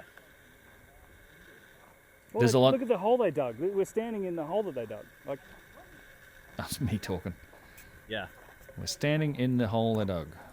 Is that a cave to the left there? That, Oh yeah, yeah. tunnel? In fact, definitely. In fact, I have plenty of footage of this is actually looking into some of these caves. So interesting shapes on the ceiling, right? So this is actually peeking into some of these in this wall. This is from a much earlier. This is 2016. Looking at this back wall, we sort of were poking around quite a bit. And there's caves. There's holes in the ground. There's shafts. I think in this room, I think the camera pans down and there's a shaft. It's been covered up in a bunch of scaffolding. There's a lot of stuff in here. They dug everywhere. Yeah, so this is keeping stuff, and I think over here you might see there's definitely a hole in the ground over here. Yeah. What is up with that ceiling? Isn't that interesting? And you start to look at the acoustics and start thinking in that direction. The resonant properties and. Yeah. I have a thought on the ceiling. I think that might represent. I think the ceiling might represent that wavy kind of pattern, just the cosmic ocean of the sky looking up from a tomb. Yep, That's possibly. my thought on that. Oh yeah. There's Luke, who was. I was running around the first pyramid. We were both filming. This was our last day on a trip in 2016. But yeah, so back it's the same. It's that western face of the pyramid, and then same footage we've kind of seen in the other film. Let me just see if there's anything looking at the wall here. Yeah, so here you go. It's a closer look at some of the erosion on the wall. Yeah, that's severe erosion there. Yeah, she's pockmarked. Yeah, that's. Yeah, I don't know. It's like acidic water or something. Right. Yeah, definitely. Yeah, it's eroded in a number of different ways. And then as I said, shafts, chambers. I'm sure people were being buried and all sorts of things were dug all around this. It would have been a very sacred area, right? It would have been. Right. Yeah. This would have been the place, and I'm sure there was a priesthood that was probably running a business selling this sort of location. Who knows? Be buried by the structures of the gods. There's a nice descending passageway. Yeah. Buried near the mountain of the west. Yes. Yeah. one of those descending passageways filled up with trash, and dirt. Man, can you imagine cutting that? I mean, that goes way down there. It's a small hole, very square. Yeah. Yeah. How do you? Yeah, it's a mystery. But that's the end of most of the footage I have. I do have plenty more just walking around the outside and staring up at it. Well, that's great. Let's we could take a break, come back, and wrap it up. Yeah, and I have some follow-up stuff from the show from last week. Okay. And some corrections on stuff that I said. So take a break and come back. All right, and we're back for the final segment here, a wrap, and that was absolutely amazing. Again, Ben, I wanted to thank you very much for sharing all this with us. Yes. The footage is awesome, and it's a very unique look. You can't find that anywhere. I really appreciate your attention to detail with the videos and your knowledge and everything. I know all of our listeners appreciate it, so. I just want to say thanks for all that. It's great. Absolutely. Great stuff. Yeah, my pleasure. I'm happy to be able to share this. I think it's a good format. I think people, people like it. I saw a lot of comments from your viewers too in the comment sections on the video, so that's a bit of fun. I'm glad you guys like it. I think it works well. We got, and as I said, many more options to pick from to do more of these. Yes. There's other pyramids here. There's whole other pyramids. I think I mentioned earlier, South America. I mean, there's we could look at some of those sites too at some point. There's, a walk around Sacsayhuaman, for example, or even Cusco. That I think because it's all more or less the one thing merged together is just pretty spectacular. There's lots of little details in all of those places too that you sort of miss with some of the I guess the shorter format things. It's a nice way to share raw footage and to get to look at like all the nitty-gritty little details here and there. Yeah, absolutely. Yeah, cool. So I had this habit of when Kyle and I are doing our show, I always try to go back and review the after we publish it. I go back and listen to it and listen to the things that we brought up and think of new points or other ways I could say things. So I have a couple of things about that from the last show. Just things that we were thinking about. But number one, and some people in your comments pointed this out, and they're totally right, that I was talking about thermoluminescence dating, and that maybe they could take some samples from the box that got blown up. That's totally wrong. Like, and I didn't even think about this during the show, but because they used dynamite, that would have zeroed it out. Yeah. Because that's a heat Fair event, enough. right? And that's what thermoluminescence or optically stimulated luminescence looks at, is low level thermal events, and dynamite is definitely qualifies. Yeah. it would have zeroed it out. So they would need to take a sample, and preferably you'd want a sample from a part of a box that couldn't have had a fire burned near it. I mean, I know there's no soot in there, but even if somebody held a torch next to one for a couple of minutes, Right. you don't want to take a sample from that site. So the best thing to do would be to lift one of the boxes up and get something out from underneath. But of course, that's not going to happen. Yeah. That would be an ask. Yeah, that would be a task. I mean, they could probably go around behind one of them and get something, on a box that they're not worried about damaging. But yeah, definitely, I was completely wrong about using those fragments. So I wanted to point that out. And then the other thing, the last thing you showed us was that tiny little tunnel at the end. Mm-hmm.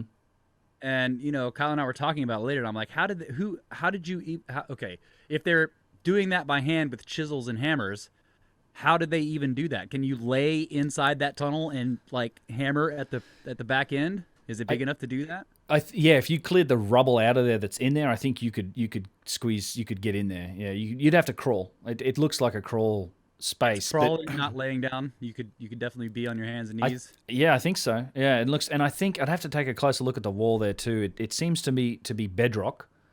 Yeah. But there's definitely, like Yusuf said, like they thought the Serapeum ended at one area and then somebody found it continued. So I guess they must have seen some built walls and gone through those, and there was definitely built walls. Like a lot of those boxes were actually bricked in. Like they were enclosed before when Marriott found them. They had to remove bricks and walls. But yeah, I think that looks like bedrock to me at the end of that wall. Like I don't think that's a constructed wall. So yeah, whatever's in there or however they did that, it seems to be. Yeah, that was if it was done by hand, it was done painfully, and some people crawling into this space. It seems that at one period in history, somebody had an amazing ability just to slice through the bedrock. Yes. You see it at Zayed Al Aryan, Abu Ruwash. Yep. And it's very unique, and you go in there and then you just stop and think, well, how did they do this, or why did they do this way? Yeah. And I just think people back then just thought entirely different than we do today, and that's why we can't figure this shit out. Yeah.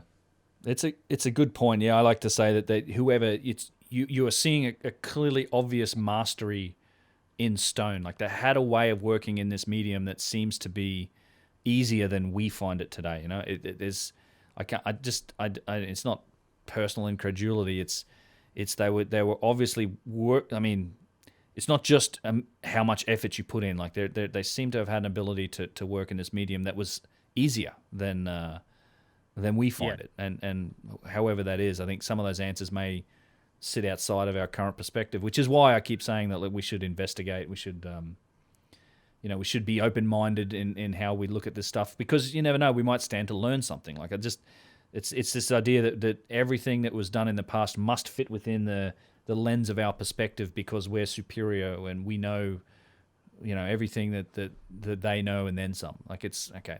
I think we certainly don't know everything about the universe. We're continuing to expand on our own knowledge all the time and make new discoveries. And you got to imagine in 100 or 1,000 years, we'll know an awful lot more about the nature of things and the matter around us. But I think some of these answers may lie in those spaces that we don't know yet. Yep. But even you can imagine even in 100 years. I really think. Yeah. I really think we need to be open-minded to a history that is an alternative of the Egyptologists. The Egyptologists know a heck of a lot about the history, but their refusal to budge on a history that goes back before the First Dynasty is it's stubborn and just not very cool for the people who are looking for the truth. Yeah, I agree. Yeah.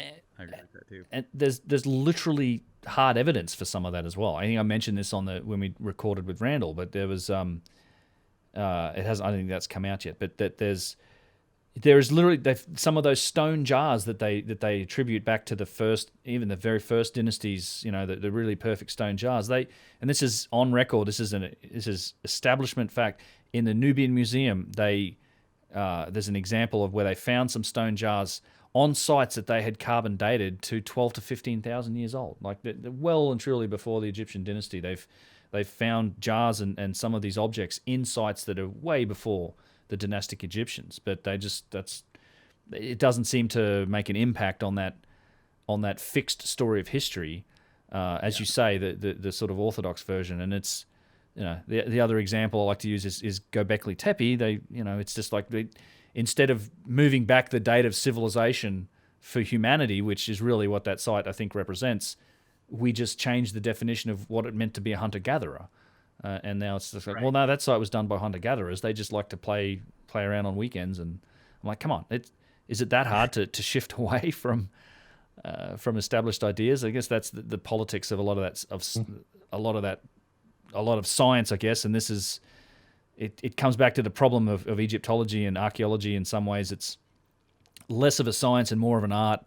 And it's the nature of establishments itself is to resist change. And when your position of power in an establishment at a university, in the ivory tower as an academic, derives from your expertise over this story, I think you defend that story. It's almost, and they often accuse the alternative space of being like a religion, but I think it's a case of you're describing how you're behaving yourself. It's more like Egyptology, and the Orthodox story is something of a religion. It has its priests that defend the doctrine of it, and when you attack the doctrine, you're attacking them directly, which is why we just seem to have a lack of real debate and real dialogue on this, because you can't do experiments and there's no real hard sort of scientific process to follow. It's an interpretation of all this loose data.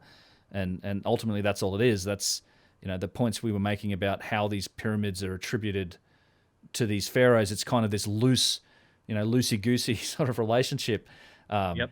It's not hard fact. It's an interpretation. It's one interpretation. And also throw in there the last point I'll make is that I don't want to discredit Egyptology and all that either. I think they've done a wonderful job, and they focus a lot on the daily life and how the dynastic civilization was structured and how and its history and how it ran. And I think all of that's legitimate. Like that's how that ran, but it doesn't preclude the notion that they inherited a lot of these objects, and it just flat out ignores a lot of the technological evidence for it. So, yeah. And going back when I did my video series about when I did my video series 3 years ago on every pyramid in Egypt, and I was kind of going to take the whole thing into context, there was at least 10 pyramids where, they will give attribution due to a fragment of something found nearby in a little temple. Yeah. And then at least 10 of these pyramids, it says, but there is no consensus, no agreement, and the builder is basically unknown. But you still have that attribution that, and I would say about 15 of the total pyramids in Egypt, it's just guesswork and flimsy guesses. Yeah. I always thought that it was confirmed. These are these guys' pyramids. It's just guesses. Yeah, you're right, and it's fragments of things. I mean, I saw the same thing with. This is getting kind of away from Egypt, but when I was really diving deep into the research about Baalbek and the platform there versus the Roman temple versus the Greek temples and all the other construction on top of that platform, and I was trying to find out why does, what standard model archaeology, why does the mainstream attribute this entire structure to basically the Romans? What is the evidence here? And so I was reading the papers. There's one particular paper that everyone cites when they're like, this is the evidence that it was Romans. And I went and I actually read the whole paper. And basically what it came down to in that paper was, number one, a style similarity to deep interior stones in Jerusalem, the Temple Mount. Right, so deep interior stones in that have a slight stylistic similarity to some of the big giant stones at Baalbek at the platform, and they're like, well, Herod built that, so that's Roman. But they actually don't know that about that Temple Mount either. Those deep interior stones are not what Herod built. He built it outwards. But the other way they attributed it was they found one piece of block that had fallen from something that when they flipped it over, it had a fraction of graffito on it that attributed something to some Roman guy. And I'm like, okay, that's not even connected to the temple. It's the same thing, right? It's not even connected. It's a piece of graffiti. You know, there's no way to tell if that was originally there from the structure or not. And those were the two pieces of evidence in that whole paper that everybody cites to say this platform was built by the Romans. So really, when you dig into the evidence, you find out There was There was 18th dynasty pharaohs building at Baalbek. Unless the Romans inscribed 18th dynasty pharaohs into some of that stonework there. Yeah. There you go. I didn't know that. I mean, oh yeah, Amenhotep. See, back in about 3,400 years ago, the boundary of what we know, what we call Egypt, and that's just based on a Greek word. So what did they call it before that? Yeah. But what we know is Egypt extended all the way from Sudan all the way up into Lebanon at that time.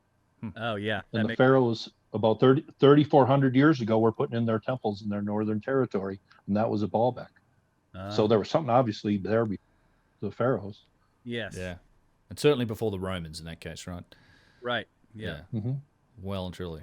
The Romans built their temple at Baalbek for one specific purpose, and I'll be going into that in a video in a few weeks. All right. Cool. Yeah, look forward to that. Yeah. There you go. Got to throw a teaser. That'll be a shrouded in mystery video. Oh, good. Shrouded in mystery video. Yeah. Shrouded in mystery. Can't wait. Good stuff. Baalbek has a fascinating history. Doesn't it? Yeah. Tried to get there. Couldn't make it on this. Just too much, uncertainty, and it's become less safe than it once was, I think. And maybe in the future, it's one of those places I got to see at some point. Yes, that's definitely on my list for sure. I'll bet. Yeah. Well, hopefully it doesn't go anywhere. So. Yeah. It hasn't. Yeah. Yeah. All right, guys. Well, unless there's anything else, I have to say this has been another fantastic one. Looking forward to more. No, I'm good. Yeah, no, thanks for doing it. Thanks for coming along, Chuck, too. It's been it's always great to get your perspective, mate. Oh, it's been fun.